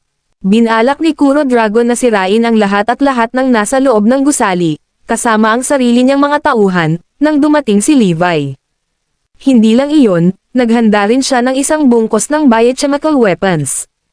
Sa sandaling pumutok ang paputok, lalabas ang lason mula sa mga lalagyan nito, na hindi nag-iiwan ng pagkakataon para mabuhay si Levi. Pagkatapos ng lahat, alam ni Kuro Dragon na si Levi ay may makapangyarihang pamamaraan na nagpapahintulot sa kanya na hindi lamang makaligtas sa pagsabog, ngunit magpapalakas din sa kanya pagkatapos. Para sa kadahilan ng iyon, kailangang tiyakin ni Kuro Dragon na ang kanyang bitag ay walang kapintasan. Humanda ka, malapit nang dumating si Levi. Udyok niya. Kahit na personal niyang pinangangasiwaan ang plano, hindi niya inaasahan na umiiral pa rin ang The Calamity. Mula sa sandaling si Kuro Dragon at ang kanyang mga tauhan ay nagsimulang maglagay ng mga booby trap sa lugar, nahuli na ng The Calamity ang kanilang plano. Sa katunayan, nakapasok na si Levi sa base. Pinapanood niya sina Kuro Dragon at Black Phoenix na nag-uusap mula sa anino. Bibili tayo ni William II ng maraming oras sa pamamagitan ng pagpigil kay Erodia. Ngumisi si Black Phoenix. Tumanggaw si Kuro Dragon. Gagamitin natin ang anak ni Levi para pilitin siyang ibigay ang kanyang technique book bago siya patayin. Sino ba ang hindi magnanais na magkaroon ng kapangyarihang lumaban sa mga Diyos? Tumanggaw ang lahat. Sobrang lakas talaga ni Levi. Ito lang ang paraan para mapatay natin siya. Komento ni Black Phoenix. Agad na naunawaan ng lahat ang nangyayari pagkatapos malaman ang pagkakakilanlan ni Levi. Ang mga kabiguan ng Avengers ay dulot niya sa lahat ng panahon. Si Levi din ang patuloy na humahadlang sa kanilang perpektong mga plano. Iyon lang ang nagpakita kung gaano siya kalakas. Ang kanyang lakas ay kasing ganda ng sa Diyos. Kahit na ang Northern Demon ay maaaring hindi siya matalo. Kahit isang Diyos ay kayang magdugo. Lalaki lang siya, at gaya ng lahat ng lalaki, may kahinaan siya. At sa ngayon, nasa atin iyon. Talagang gagawin niya ang lahat ng sasabihin natin ngayong may anak na tayo. Nagsalita si Kuro Dragon bago niya tinitigan si Forlivia. Nasaan ang bata? Saan siya nagpunta? Bigla niyang napagtantong wala na si Forlivia. Lumingon ang lahat at napagtantong wala na doon si Forlivia. Nasaan siya? Nagsimulang magpanik ang lahat. Nagsimulang tumingin ang mga guard sa paligid. Anong nangyayari? Paano na lang siya mawawala sa hangin? Nagsisimula ng pawisan ng bala si Kuro Dragon. Natarante rin ang iba. Hindi posible sa siyensya na mawala ang isang bata sa ilalim ng pagbabantay ng daan-daang tao. Hanapin siya ngayon. Umungol si Kuro Dragon. Ang lahat ay tumingin sa paligid at hindi mahanap si Forlivia. Wala na siya. Ano ang madugong impyerno ang nangyayari? Paanong ang isang tao ay maglalaho sa manipis na hangin? Nagsisimula na siyang magalit. Nagpapanik ang iba sa tense na kapaligiran. Siyempre ang isang tao ay hindi maaaring mawala sa manipis na hangin. Siya ay nailigtas. Isang boses ang umalangaw-ngaw. Sino yun? Napatingin ang lahat sa paligid. Pagkatapos, nagpakita si Levi kasama si Forlivia sa kanyang mga bisig. Ang pagbabalik ng Diyos ng Digmaan. Levi Garrison. Ang tagapagtanggol. Kabanata 1541. Ang Avengers, tama ba? Ikinalulugod na sa wakas ay nakilala kita ng marami. Dapat mamatay kayong lahat ngayon. Binigyan ni Levi ng malamig na tingin ang lahat at pinalamig ang kanilang mga gulugad. Ikaw, halos mabaliw ang lahat nang makita siya doon. Sama-sama silang nagmuni-muni. Paano siya nakapasok? Kailan niya iniligtas ang kanyang anak na babae? Hindi nila maintindihan kung ano ang nangyayari. Ang tanging paliwanag na naiisip nila ay si Levi ay hindi tao. Isa siyang Diyos. Siya ay halos kasing misteryoso at makapangyarihan bilang isang banal na nilalang. Napalunok si Kuro Dragon. Akala niya perpekto ang plano niya. Babantaan niya si Levi na ibigay ang kanyang pamamaraan sa pamamagitan ng paggamit sa kanyang anak bilang bihag bago siya patayin. Gayunpaman, nagpakita si Levi bago niya matapos ang pag-aayos ng kanyang bitag. Ang kanyang pagdating ay isang bagay na hindi inaasahan ni Kuro Dragon kahit kaunti. Sa sandaling iyon, wala nang anumang paraan upang patayin siya o makuha ang kanyang aklat ng teknik. Pinatay mo si Prince William, hindi ba? Dapat kong sabihin, humanga ako sa iyong maliit na pamamaraan. Pinasayaw mo ang lahat sa iyong palad. Ngumiti si Levi. Si Kuro Dragon ay hindi nang ahas na magsalita. Nanginginig ang mga binti ni Black Phoenix. Ang iba ay pinagpapawisan ng bala. Kuro Dragon, di ba? Tingnan ko kung sino ka talaga. Ngumisi si Levi. Umalis. Paalisan ang lahat at pasabugan ang lugar na ito. Sigaw ni Kuro Dragon. Huwag mo nang isipin iyon. Sigaw ni Levi. Bam! Sa sumunod na segundo, agad siyang nakarating sa harapan ni Kuro Dragon habang nakayakap pa rin kay Forlivia. Bang! Gayunpaman, 8 mandirigma na nakasuot ng itim na maskara ang hamarang sa daanan ni Levi. Sila ang nangungunang manlalaban ng The Avengers, ngunit lahat sila ay halos walang kahirap-hirap na natalo. Tigilan mo siya. Pigilan siya ng lahat, sigaw ni Kuro Dragon habang tumatakbo. Protektahan ang aming pinuno habang siya ay umaatres. Ang mga miyembro ng Avengers ay ganap na nabaliw ng sumumpa sila na pigilan si Levi sa kabayaran ng kanilang buhay. Nagulat si Levi. Ganon ba talaga sila kamasunurin? Handa silang ibigay ang kanilang buhay para lang matiyak na matagumpay na makakatakas si Kuro Dragon. Hindi katakataka na ganito kalakas ang The Avengers kapag ang lahat ng miyembro nila ay may hindi namamatay na katapatan. Kung gaano kadali para kay Levi na ilabas ang mga lalaking sinusubukang pigilan siya, napakaraming tao. Lahat sila ay napakalakas din. Nagbigay iyon kay Kuro Dragon ng maraming oras para makatakas. Pinangunahan ng Black Phoenix ang pag-atake kay Levi, kahit na walang sino mang ipinadala niya ang makakapigil sa kanya. Nang makita niyang malapit na silang matalo, inilabas niya ang isang remote control at sumigaw, magkita-kita tayo sa impyerno. Boom! Ang buong base ay agad na sumabog pagkatapos niyang pinindot ang pindutan. Agad na pumutok ang pagsabog at ginawang dagat ng apoy ang base. Gayunpaman, sa huling segundo, nagawa pa rin ni Levi na makatakas ng hindi nasaktan kasama si Forlivia. Ngumiti si Levi kay Forlivia na mahimbing na natutulog. I'm glad na okay na siya. Huwag mong isipin na makakatakas ka, Kuro Dragon. Ang mga mata ni Levi ay puno ng pamatay na layunin. Sakto namang dumating si Lance. Ayos ka lang ba, Master? Guilty niyang tanong.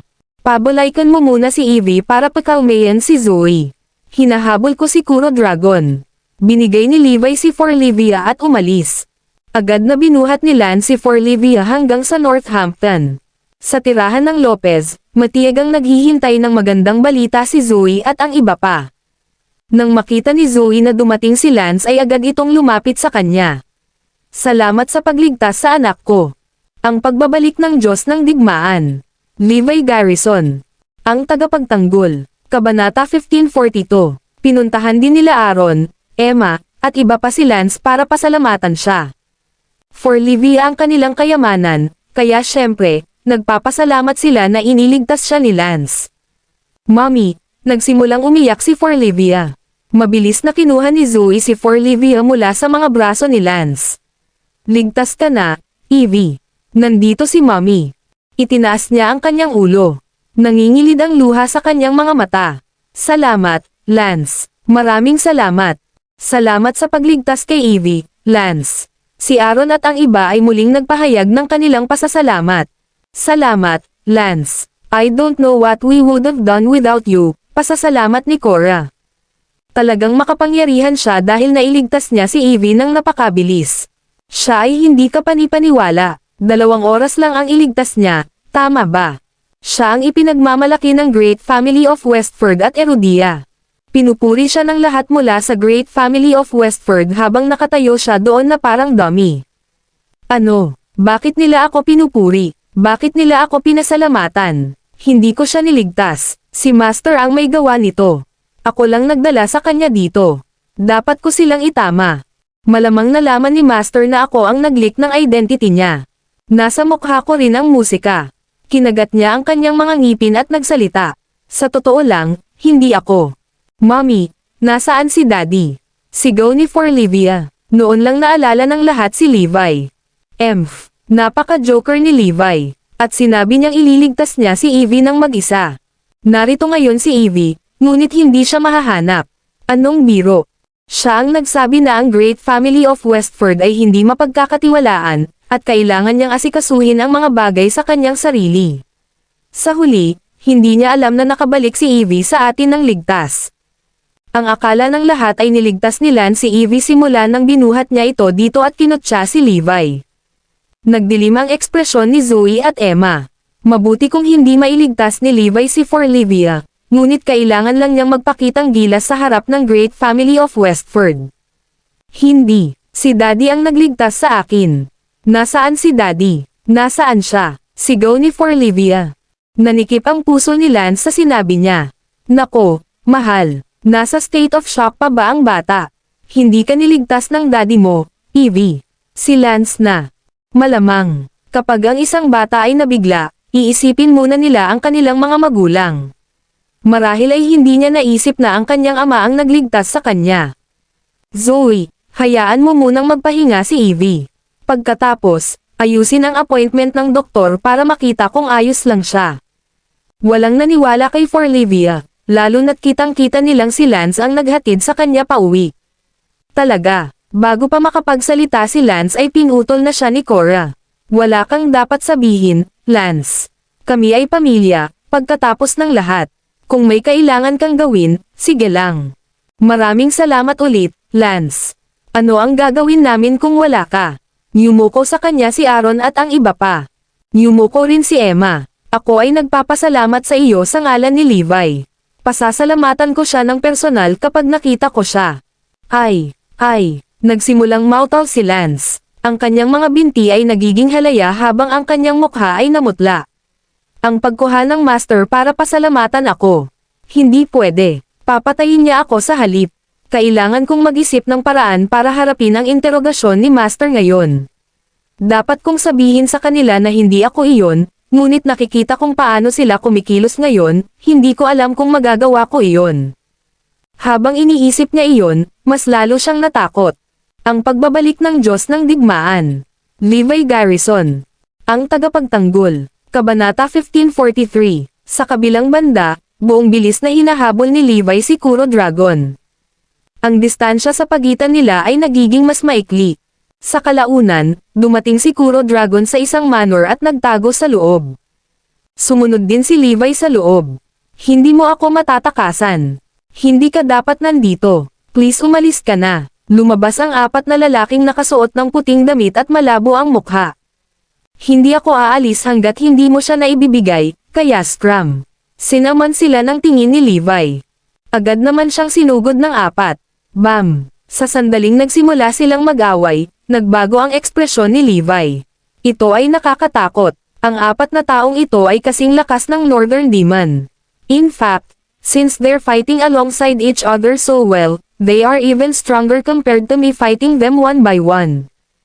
Ang kanilang mga pag-atake ay talagang nagawang pigilan si Levi sa kanyang mga trap. Umalis ka sa dinadaanan ko. Natarante si Levi at ginamit ang kanyang nakamamatay na hakbang para palayasin ang apat na lalaki. Gayunpaman, ang apat sa kanila ay mabilis na nag-react upang maglunsad ng pinagsamang pag-atake at naitaboy ang pag-atake ni Levi. Papatayin ko kayong lahat, umungol si Levi. Pagkatapos, naghagis siya ng isang suntok na nakakasira ng lupa para lumipad ang apat sa kanila habang nagbubuga ng dugo. Bang! Biglang sumabog ang manor, at nawala ang apat na lalaki. Nang sinubukan niyang habulin si Kuro Dragon, ngunit napagtanto niyang huli na siya. Matagal nang nawala si Kuro Dragon. Tapos na. Hindi ko inaasahan na si Kuro Dragon ay may napakalakas na mandirigma na nagpoprotekta sa kanya.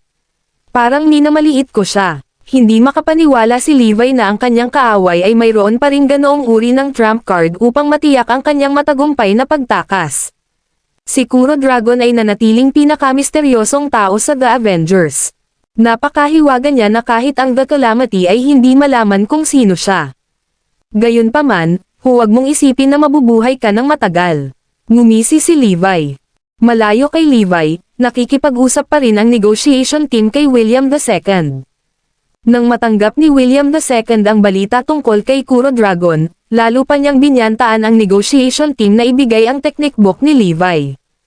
Ang pangkat ng negosasyon ay nagpaubaya at hiniling sa mga Dragonites na pilitin pa si Levi. Gayunpaman, tumanggi pa rin si Levi. Si Kuro Dragon, na halos hindi na nakatakas sa kanyang kamatayan, ay nagmamadaling nakipagkita kay William II. Anong gagawin natin ngayon? Lalong nagiging rebelde si Erodia, ngunit ang pagkamatay ng aking anak ay nananatiling hindi na paghihiganti.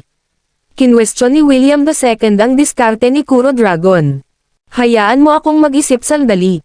Si Kuro Dragon ay naubusan na ng mga ideya at pakulo. Biglang lumitaw ang isang nakakagulat na balita sa buong dark web. Ito ang katotohanan tungkol sa pagkamatay ni Prince William.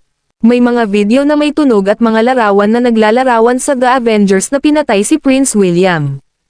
Nagkaroon din ng audio recording ng Kuro Dragon na umamin kay Lance na siya ang pumatay kay Prince William. Ang lahat ay inilatag para makita ng mundo. Siyempre, ang The Calamity ang naghukay nito. Buti na lang at hindi sila nagsara ng sabihin sa kanila ni Levi.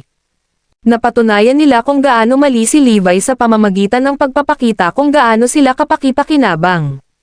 Nang lumabas ang balita, pinag-uusapan ng buong mundo kung paano na-frame si Erodia. Halos mapaiyak si Lance sa tuwa. Ito ay sa wakas ay tapos na. Nagpalakpakan din ang negotiation team. Kapag lumabas na ang katotohanan, hindi na sila kailangan pang itulak. Ang lahat ng tao sa Erodia ay nagiging sobrang emosyonal. Ang pinakamahusay na paraan upang malutas ang isyo ay ang pagsisiyasat at ibunyag ang katotohanan. Sa sandaling iyon, alam din ni Nazarain at William II ang katotohanan. Lahat ay nakatingin kay Kuro Dragon sa cruise ship. Tuluyan na siyang nakalimot sa mga nangyayari. Anong mali? Ikaw ang pumatay sa anak ko. Umungol si William II. Ang pagbabalik ng Diyos ng Digmaan. Levi Garrison. Ang tagapagtanggol. Kabanata 1544. Galit na sigaw ni William II kay Kuro Dragon. Walang ganyanan. Nagsimula siyang maghinala na may mali. Tingnan mo ang iyong sarili. Itinuro ni William II ang screen, nanginginig ang daliri sa galit. Kaya ikaw ang pumatay sa anak ko, kinulit si Erodia, at pinaglaruan ako ni Zarain na parang violin. Napatulala si Kuro Dragon matapos niyang makita ang balita. May nakakita ng buong bagay. Wala nang paraan para magsinungaling siya ngayon. Mapaghihiganti ang kamatayan ng aking anak. Pumunta sa impyerno. Pagkatapos ay hinugot ni William II ang isang gintong agila sa disyerto at pinaputukan si Kuro Dragon. Ang katawan ni Kuro Dragon ay binaril at puno ng mga butas bago siya nahulog. Gulat na gulat pa rin siya habang kumukupas ang buhay niya. Namatay ako sa kamay ni William II sa halip na kay Levi. Gaano kabaliw. Sa sandaling iyon, ang kanyang trump card, o mas angkop, ang kanyang pag-alalay, ay hindi pa rin alam kung ano ang nangyayari habang hinuhugot niya ang kanyang huling hininga. Lingid sa kanyang kaalaman, ang kanyang pagkamatay ay lampas sa inaasahan ni Levi. Alam niya na, kapag lumabas na ang katotohanan, hahabulin ni Zarain at William II si Kuro Dragon hanggang sa dulo ng mundo para patayin siya. Tanggalin mo ang maskara niya. Utos ni William II. Nang tanggalin ang maskara ni Kuro Dragon, nagulat ang lahat sa kanilang nakita. Hindi pwede. Nagulat din si William II. Bawat miyembro ng The Avengers ay may deformed face. Ito ay isang hakbang upang maiwasan ang pagtuklas mula sa lahat ng uri ng mga scanner ng mukha. Iyon ang tuntunin ng The Avengers na dapat magsuot ng maskara ang lahat. Higit pa riyan, kailangan nilang ibahin ang anyo ng kanilang mukha kapag pumasok sila sa organisasyon upang maiwasan ang sinumang makakilala sa kanila. Gayunpaman, buo ang mukha ni Kuro Dragon. Hindi deformed ang mukha niya. Wala man lang itong galos. Isa siyang gwapong lalaki na may patas at matikas na mukha. Mas mukha siyang scholar kaysa leader ng isang underground na organisasyon. Parehong hindi inaasahan iyon ni na William II at Levi, kung hindi ay tinanggal nila ang kanyang maskara at hinanap ang kanyang pagkakakilanlan. Wala akong pakialam kung sino siya. Pinatay niya ang aking anak, kaya walang paraan na hahayaan ko siyang mabuhay. Kunin ang kanyang katawan at ipakin sa mga peteng. Huwag hayaang makatakas ang sinuman sa mga miyembro ng The Avengers. Sinimulan ni Zarain ang kanilang operasyon upang maalis ang The Avengers minsan at para sa lahat. Kahit saan man tumakas ang kanilang mga miyembro, kamatayan ang naghihintay sa kanila. Sa pamamagitan nito, nawasak ang The Avengers. Nalutas na ang hindi pagkakaunawaan ni na Erodia at Zarain, kaya kinailangan ni William II na umalis. Napangiti si Levi nang malaman niya ang pagkamatay ni Kuro Dragon. Bumalik siya sa Northampton at dumating sa tirahan ng Lopez. Nakaluhod si Lance sa pintuan na may pag-aalalang tingin. Nang makita niya si Levi ay agad niyang ibinaba ang ulo. Hindi siya pinansin ni Levi at dumiretso sa loob ng Lopez residence. Mabilis na gumapang si Lance at sumunod. Pagpasok ni Levi sa kwarto ay agad siyang niyakap ni Forlivia. Daddy. Nandito ako, Evie. Hindi mo kailangang matakot. Niyakap niya ito pabalik. At sinabi mong ayaw mong makialam ang Great Family of Westford. Kung wala sila, hindi makakabalik si Evie ng ligtas. Oo, salamat lang kay Lance na ligtas si Evie. Inireklamo ni Zoe at ng iba pa si Levi. Natigilan si Levi. I bet akala ng lahat niligtas siya ni Lance dahil binalikan niya siya. Sa pagkakataong iyon, pumasok si Lance at ang iba pa sa kwarto. Nang makita siya, agad na hiniling ni Emma, lumuhad ka ngayon kay Lance, Levi. Dapat mong pasalamatan siya sa pagligtas sa iyong anak. Ang pagbabalik ng Diyos ng digmaan. Levi Garrison. Ang tagapagtanggol. Kabanata 1545. Oo. Dapat kang yumoko para ipahayag ang iyong pasasalamat. Maraming problema ang pinagdaanan ni Lance para tulungan kang iligtas si Evie. Ang pinakamaliit na magagawa mo ay bigyan siya ng isang busog. Bilasan mo. Kung hindi dahil kay Lance, wala rin sana ang anak mo ngayon, sambit ni Aaron. Sumimangot din si Zoe. Levi, bilasan mo at humingi ng tawad kay Lance. Malaki ang utang na loob namin sa kanya. Pagkatapos ay ibinaling niya ang kanyang ulo patungo kay Forlivia. Eve, dapat lagi nating bayaran ang utang natin. Tandaan mo yan. Pero si Daddy si Forlivia ay pinutol ni Cora bago niya natapos ang kanyang pangungusap. Dapat kang magpakita ng pasasalamat. Wala si Evie ngayon kung wala ang tulong ni Lance. Panawagan ni Cora. Naiintindihan mo na ba, Levi? Ang Nine Lords ay mga liga sa itaas ng God of War. Wala ka lang kumpara kay Lance. It took him less than 2 hours to successfully rescue Eve, while you took your sweet time but still failed to do so, giit ni Sean. Sa ganang kanila, si Levi ay mas mababa sa liga ni Lance. Dumilim ang mukha ni Lance habang nagpapatuloy ang usapan. Nakayuko si Lance na mukhang nag-iisip. Paano ito napunta sa ganito? Iniisip ng lahat na ako ang nagligtas kay Evie. Sinasabi pa nga nila kay Levi na yumoko sa akin. Ano ang dapat kong gawin? Takot na takot si Lance. Mabuti naman. Hindi na kailangang magpasalamat sa akin. Hindi man lang ako kasali dito noong una. Si Lance ay mukhang naghihirap at sabik na nanginginig ang kanyang binti. Masyado kang humble, Lance. Kaya naman ikaw ay kaibig-ibig at sikat. Pagpupuri ni Corey kay Lance. Napakabuting tao ni Lance. Handa siyang tulungan si Levi kahit na si Levi ang may pananagutan sa pagkamatay ng kanyang kapatid. Bilang mabait na tao siya, dapat isipin ni Lance na ang pagliligtas ng buhay ay hindi isang bagay na dapat ipagmalaki. Iyon siguro ang dahilan kung bakit sinabi niyang hindi siya sangkot sa bagay na ito. Na-misinterpret ng lahat ang mga salita ni Lance. Samantala, nalungkot si Lance. Kayo ay ibang bagay. Hindi iyon ang ibig kong sabihin. Hindi ako ang nagligtas kay Eve. Please lang tumigil ka na sa pagsasalita. Hindi ba pwedeng maging taciturn lang kayo sandali? Walang alinlangan na tatanggihan ako ni Master pagkatapos nito. Baka sa mukha ni Lance ang pagkalungkot. Nararapat lang na magpasalamat ka kay Lance sa ginawa niya. Anong ginagawa mo, Levi?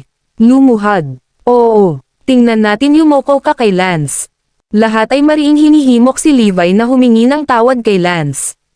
Sa kabilang banda, pakiramdam ni Lance ay nasusuka siya. Nakatitig sa likuran ni Levi, pawis na pawis si Lance na may maputlang tingin sa mukha. Please lang tigilan mo na ang daldal. Hindi ko naman talaga siya kailangan para magpasalamat.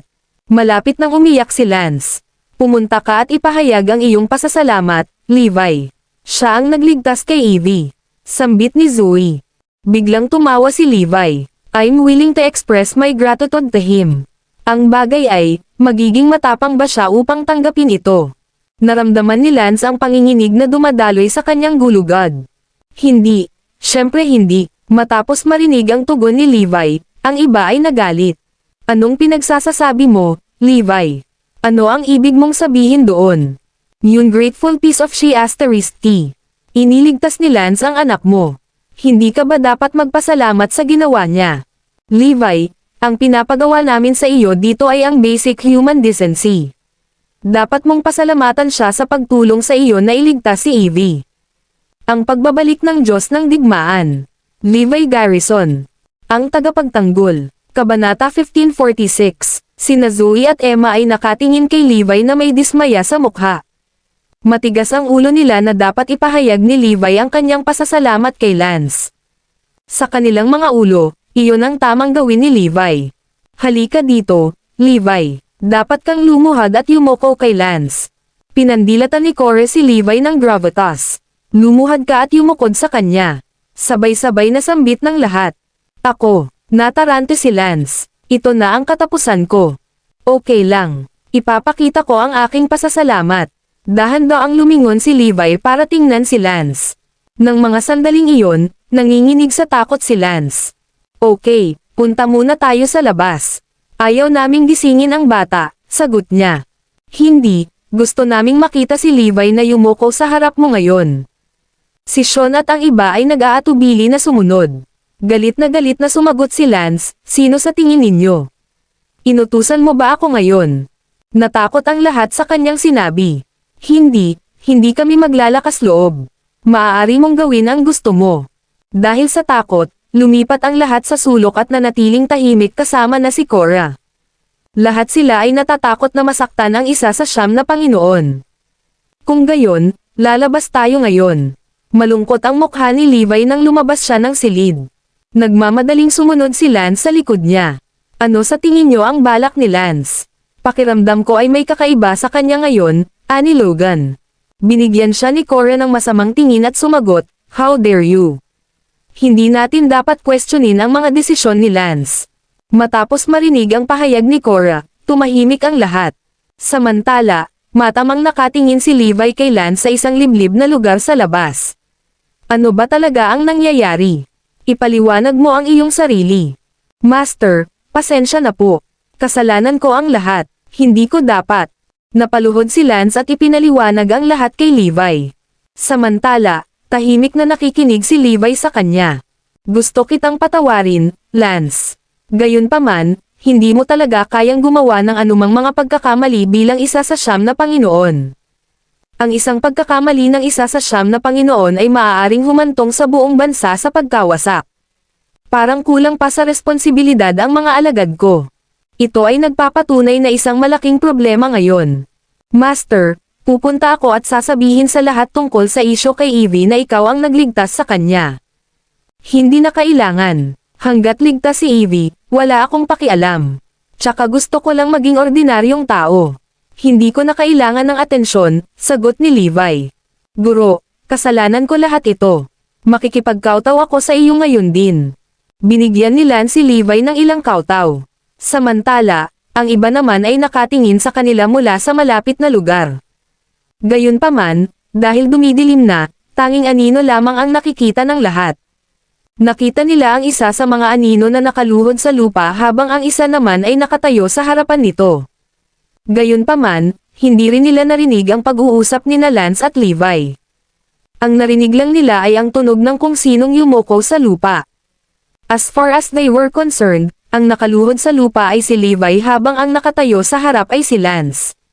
Naisip nila na si Levi ay yumoko kay Lance upang ipahayag ang kanyang pasasalamat. Nang makita ito, si Sean at ang iba ay mabilis na bumalik upang ipaalam kay Cora. So, lumuhad ba si Levi at yumoko? Tanong ni Cora. Oo, si Levi ay yumoko para ipahayag ang kanyang pasasalamat kay Lance. Nakita namin ito ng aming mga mata. Ang pagbabalik ng Diyos ng Digmaan. Levi Garrison. Ang tagapagtanggol. Kabanata 1547. Tumanggaw naman yung iba habang sinasabi yon ni Sean. Nakikita ko, mukhang may sense pa si Levi. Sa wakas ay magiging kalmado na ako ngayong nakayuko na siya kay Lance. Masayang nakangiti ang lahat maliban kay Zoe. Pakiramdam niya ay may mali. Si Levi ay isang mapagmataas na tao. Gusto niya ba talagang gawin ang isang bagay tulad ng pagyuko? That being said, since sangkot dito si Evie, baka ibang story. Kitang-kita ko na isinantabi niya ang pride niya para sa kanya. Huwag kang mag-alala, dahan daw ang magiging mas magalang si Levi sa hinaharap. Isang ngiti ang pinakawalan ni Cora. Samantala, inihanay ni Zoe ang kanyang mga mata kay Emma. Maraming pagbabago ang nangyari sa nakalipas na 2 hanggang 3 taon. Bago ito, si Levi ay iginagalang bilang ang makapangyarihang Diyos ng digmaan habang ang angkan ng Garrison ay kilala bilang ang pinakamahusay na sinaunang pamilya. Gayunpaman, ngayong may napakaraming iba pang powerhouse na umuusbong mula sa dilim, maging ang Ultimate Class Warrior ay nahihirapang harapin ang lahat ng ito. Pagkatapos ng paglitaw ng mga powerhouse tulad ng Crown King at Nine Lords, siguradong nakaramdam si Levi na wala sa lugar. Pakiramdam ko ay isang bagong edad ang papalapit sa amin ngayon. Hindi nila alam, ang namumuno sa bagong panahon na ito ay si Levi mismo. Matapos harapin ang isyo kay Prince William, nagudyok ang The Dragonites ng investigasyon para malaman ang taong nagtala ng ebidensya na may kinalaman sa insidente sa The Avengers. Sa huli, inamin ni Lance na siya ang nasa likod ng lahat. Iyon ay sinabi, itinago niya ang katotohanan na siya ay palihim na nakipagdeal kay Kuro Dragon. Sa araw na inilabas ng The Calamity ang ebidensya, ang kasunduan na ginawa ni Lance kay Kuro Dragon ay sadyang iniwan para maprotektahan ang tunay na pagkakakilanlan ni Levi. Pagkatapos noon, pinuri ng mga Dragonites si Lance para sa kanyang kagitingan sa pagharap sa Avengers at pagkatalo sa kanila. Si Lance ay ginawaran pa ng Dragon Military Medal para sa kanyang accomplishment. Napakalaking karangalan para sa kanya ang tumanggap ng medalya. Kaya lang, si Lance ang naging pinakarespetado at pinakadakilang Panginoon sa Nine Lords. Gayunpaman, si Lance ay puno ng pagkakasala. Ginawa ko ang lahat ng ito sa utos ni Levi, wala akong choice. Noong binuo ni Levi ang Siyam na Panginoon, ang lahat ay medyo nag-aalinlangan sa mga kakayahan ng Siyam na Panginoon. Sa paglipas ng panahon, unti-unti nilang napagtanto na ang Siyam na Panginoon ay talagang napakahusay. Naniniwala pa nga sila na maaaring palitan ng Nine Lords si Levi balang araw. Dahil dito, nakahinga ng maluwag ang mga Dragonites. Kahit na magdesisyon ang Crown King na bumaba sa pwesto, mayroon tayong Siyam na Panginoon para palayasin ang ating mga kaaway. Ang Crown King ay maaaring palitan. By the way, nalaman mo na ba kung ano ang teknik niya? Sinisiyasat na ng mga Dragonites ang pamamaraan ni Levi. Oo, isa ito sa mga teknik ng Crown King na tinatawag na Reversero. Ang teknik na ito ay maaaring. Wow, napakalakas nito. Ang lahat ay namangha sa kung gaano kalakas ang pamamaraan. No wonder lalo siyang lumalakas. Kahit ang Northern Demon ay hindi siya kayang talunin ngayon. Salamat sa Diyos nasa tabi natin siya. Tinulungan niya tayong bumuo ng Siyam na Panginoon.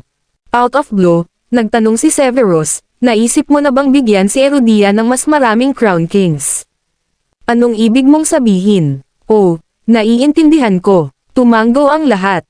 Ang ibig sabihin ni Severus ay gamitin ang pamamaraan, Reversero, upang makabuo ng higit pang mga individual na kasing lakas ni Levi. Iyan ay isang napakatalino na ideya. Oo, 3 na lang ang kailangan natin na kasing lakas ni Levi. Kung magagawa natin iyon, wala nang maglalakas loob na salakayin si Erudia. Nakikita ko talaga si Erudia na nagiging pinakamalakas na bansa ngayon. Matapos marinig ang ideyang ito ni Severus, lahat ay namangha. Lahat sila ay sang-ayon sa kanyang ideya. Ang pagbabalik ng Diyos ng Digmaan. Levi Garrison, ang tagapagtanggol. Kabanata 1548. Sa palagay mo, papayag ba si Levi na ibigay na lang ang kanyang technique book? May nagbanggit ng napakahalagang tanong. Nag-aatubili si Levi na ibigay ang kanyang libro ng pamamaraan nang tanungin siya ni William II noong huling pagkakataon. Kaya hindi ko iniisip na gagawin niya rin ito ngayon. Oo, malabong gawin niya iyon. Ang pamamaraan na ito ay masyadong mahalaga sa kanya. Kahit sabihin natin sa kanya na malaki ang pakinabang ng teknik niya kay Erudia, I don't he'll just hand it over. Not to mention, now that he's an ordinary person, he'll need the technique for himself. Mas mahirap kunin ang technique book mula sa kanya ngayon. Pag-isipan lang natin sandali at tingnan kung makakaisip tayo ng ilang ideya. Habang ang mga Dragonites ay nagbabalak na kunin ang aklat ng teknik ni Levi, si Zarain ay mayroon ding sariling mga plano. Mula nang makatanggap ng mga papuri ang teknik na ito mula mismo kay Kuro Dragon, lahat ay nangangati ng makuha ang kanilang mga kamay dito. Lumabas na ang resulta ng investigasyon. Ayon sa aming investigasyon, tinalikuran na ni Levi ang kanyang posisyon bilang Crown King at ngayon ay naging isang ordinaryong tao. Kaya, wala na siyang karapatang makialam sa mga gawain ni Erudia. Siya ay pinahintulutan sa pagkakataong ito para sa pakikialam lamang dahil pinukaw siya ni Kuro Dragon. Ang ahensya ng panektik ni Zarain ay kasing efficient at maingat gaya ng dati. Lubhang kahanga-hanga sa kanila na mahukay ang napakaraming impormasyon sa napakaikling panahon. Ano, naging ordinaryong tao na si Levi. Iyan ay magandang balita. Ang isa sa mga miyembro ng konseho ng Zarain ay nagpapakawala ng isang pilyong ngiti. Paano ko ilalagay ito? Kung ayaw na sa kanya ni Erudia, kunin na namin siya. Hayaan mo siyang sumama kay Zarain. Gagawin natin siyang malakas at yumaman muli. Malaki ang ngiti sa mukha ng miyembro ng konseho. Binabalak ni Zarain na kunin si Levi sa kanilang panig. Iniiwan ko ito sa iyo. Tandaan, dapat mong kumbansihin si Levi na sumama sa amin kahit ano pa ang mangyari. Sa sinabi nito, ang tunay na pagkakakilanlan ni Levi ay nalik na ngayon sa ibang mga bansa. Isang araw, sinundo ni Levi si Forlivia mula sa paaralan nang biglang huminto sa tabi niya ang isang Rolls Royce. Mr. Garrison, taga Zarain kami. Nais ng aming boss na makita ka. Sumakay ka na sa kotse. Lumabas sa kotse ang isang babaeng may makeantab na blonde na buhok. Matapos marinig na taga Zarain ang mga ito, walang pagdadalawang isip na pumasok si Levi sa sasakyan. Pagkatapos ay dinala siya sa isang manor kasama ang kanyang anak na babae. Mr. Garrison, hayaan mo akong magpakilala.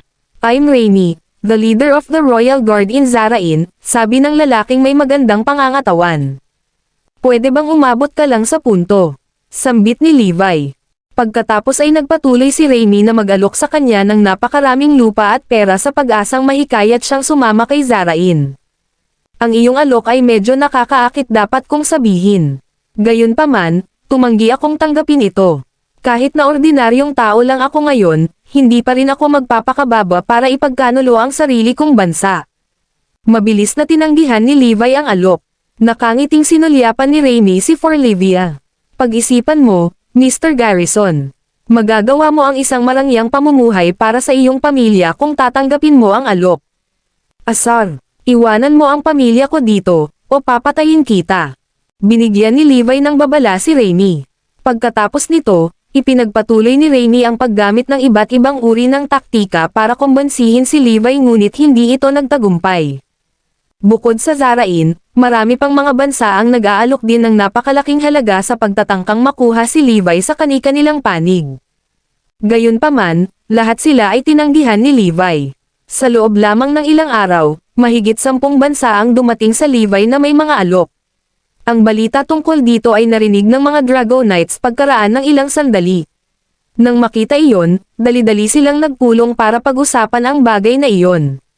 Ito ay masama. Kung magpasya si Levi na sumali sa ibang mga bansa, mapapahamak si Erudia. Ang pagbabalik ng Diyos ng Digmaan. Levi Garrison. Ang tagapagtanggol. Kabanata 1549. Ang lahat ng mga Dragonites ay nasa isang estado ng kaguluhan. Pagkatapos ng lahat, si Levi ay isang hotshot na sinusubukang i-recruit ng lahat. Tsaka hindi biro ang offer na natanggap ni Levi. Kahit sino ay matutokso sa gayong kaakit-akit na alok. Tiyak na hindi siya matutokso kung siya ang matandang Levi, simula ni Severus. I mean, he did sacrifice himself for Erudia before. Gayunpaman, siya ay ibang tao ngayon. After the incident last time, I presume na wala siyang nararamdaman ngayon. Kung tutusin, baka kamuhian pa niya tayong lahat. Tandaan na siya ay isang ordinaryong tao lamang. Madali para sa kanya na matukso sa kanilang alok na mabusog ang kanyang pagnanais para sa kayamanan at pera. Sumang-ayon naman silang lahat sa sinabi niya. Kung si Levi ay magpapatalo sa tukso at sumapi sa ibang mga bansa o puwersa, ito ay isang malaking kawalan para sa kanila dahil siya ay makapangyarihan. Sa ngayon, wala pang nakakapigil sa kanya ni isang tao. Maliban doon, kilala niya si Erudia kaya ang buong bansa ay nasa palad niya. Kung sasali siya sa kalabang panig, dehado sila. Bagamat sigurado silang hindi magtataksil si Levi kay Erudia, banta pa rin siya sa kanila.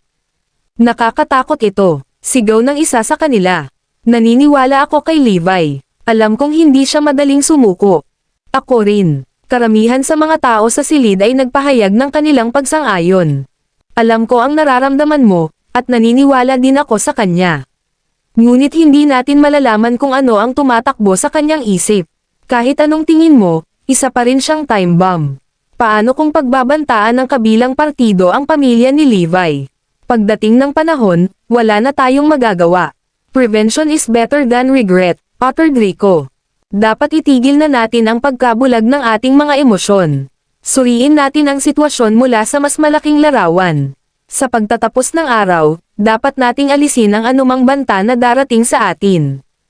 Sumasang-ayon ako. Pag-usapan natin ito. Sa mungkahi, lahat sila ay nagsimula ng kanilang mga talakayan.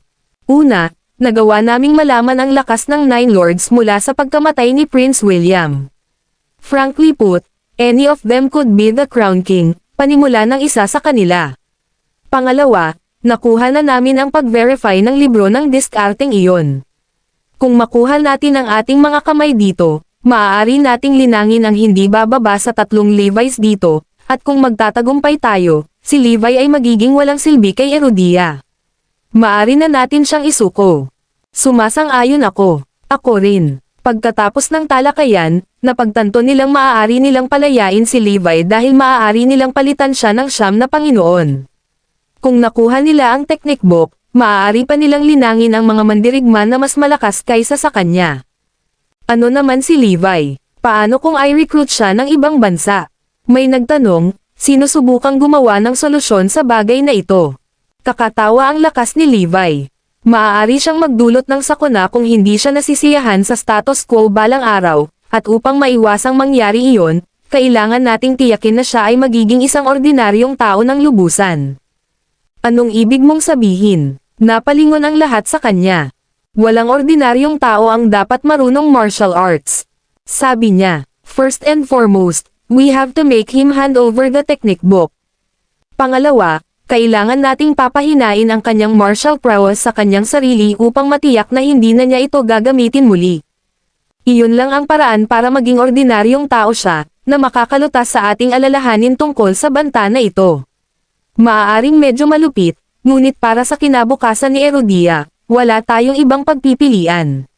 Sa tingin ko maiintindihan niya kung bakit namin ito ginagawa.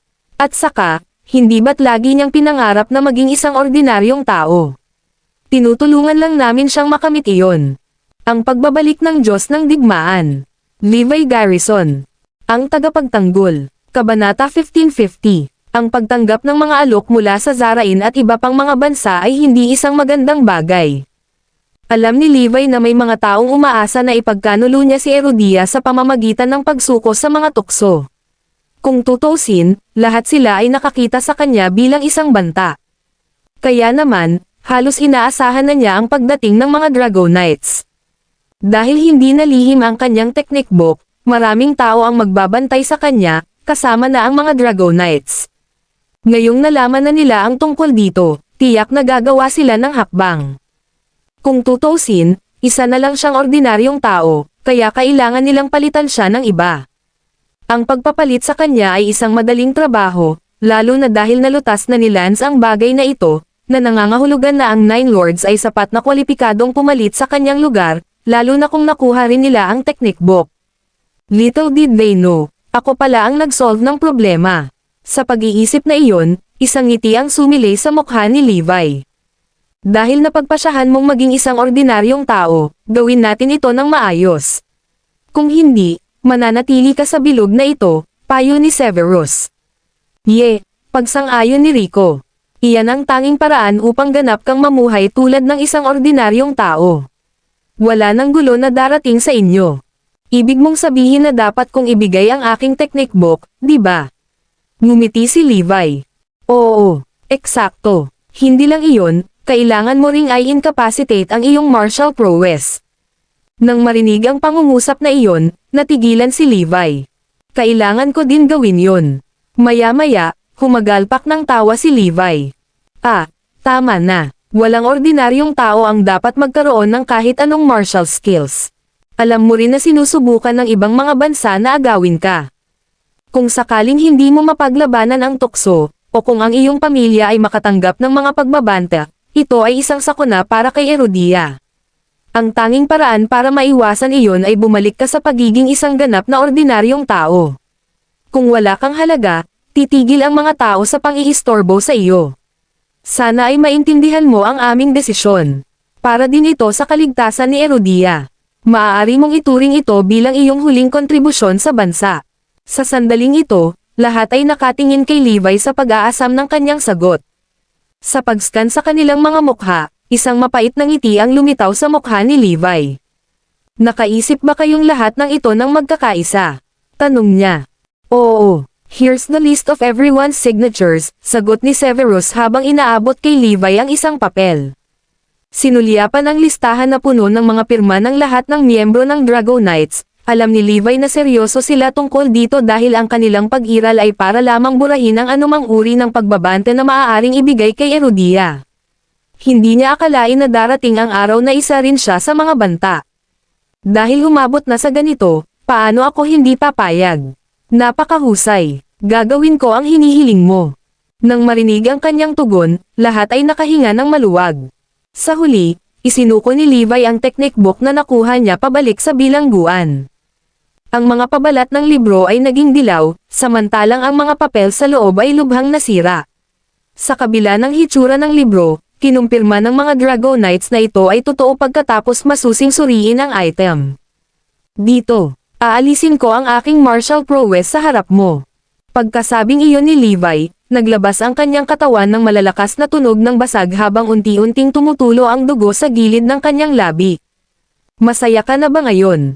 Napangiti siya. Nagpapalitan ng tingin sa isa't isa, sumenya sina Severus, Rico, at ang iba pa na ituloy nila ang kanilang plano.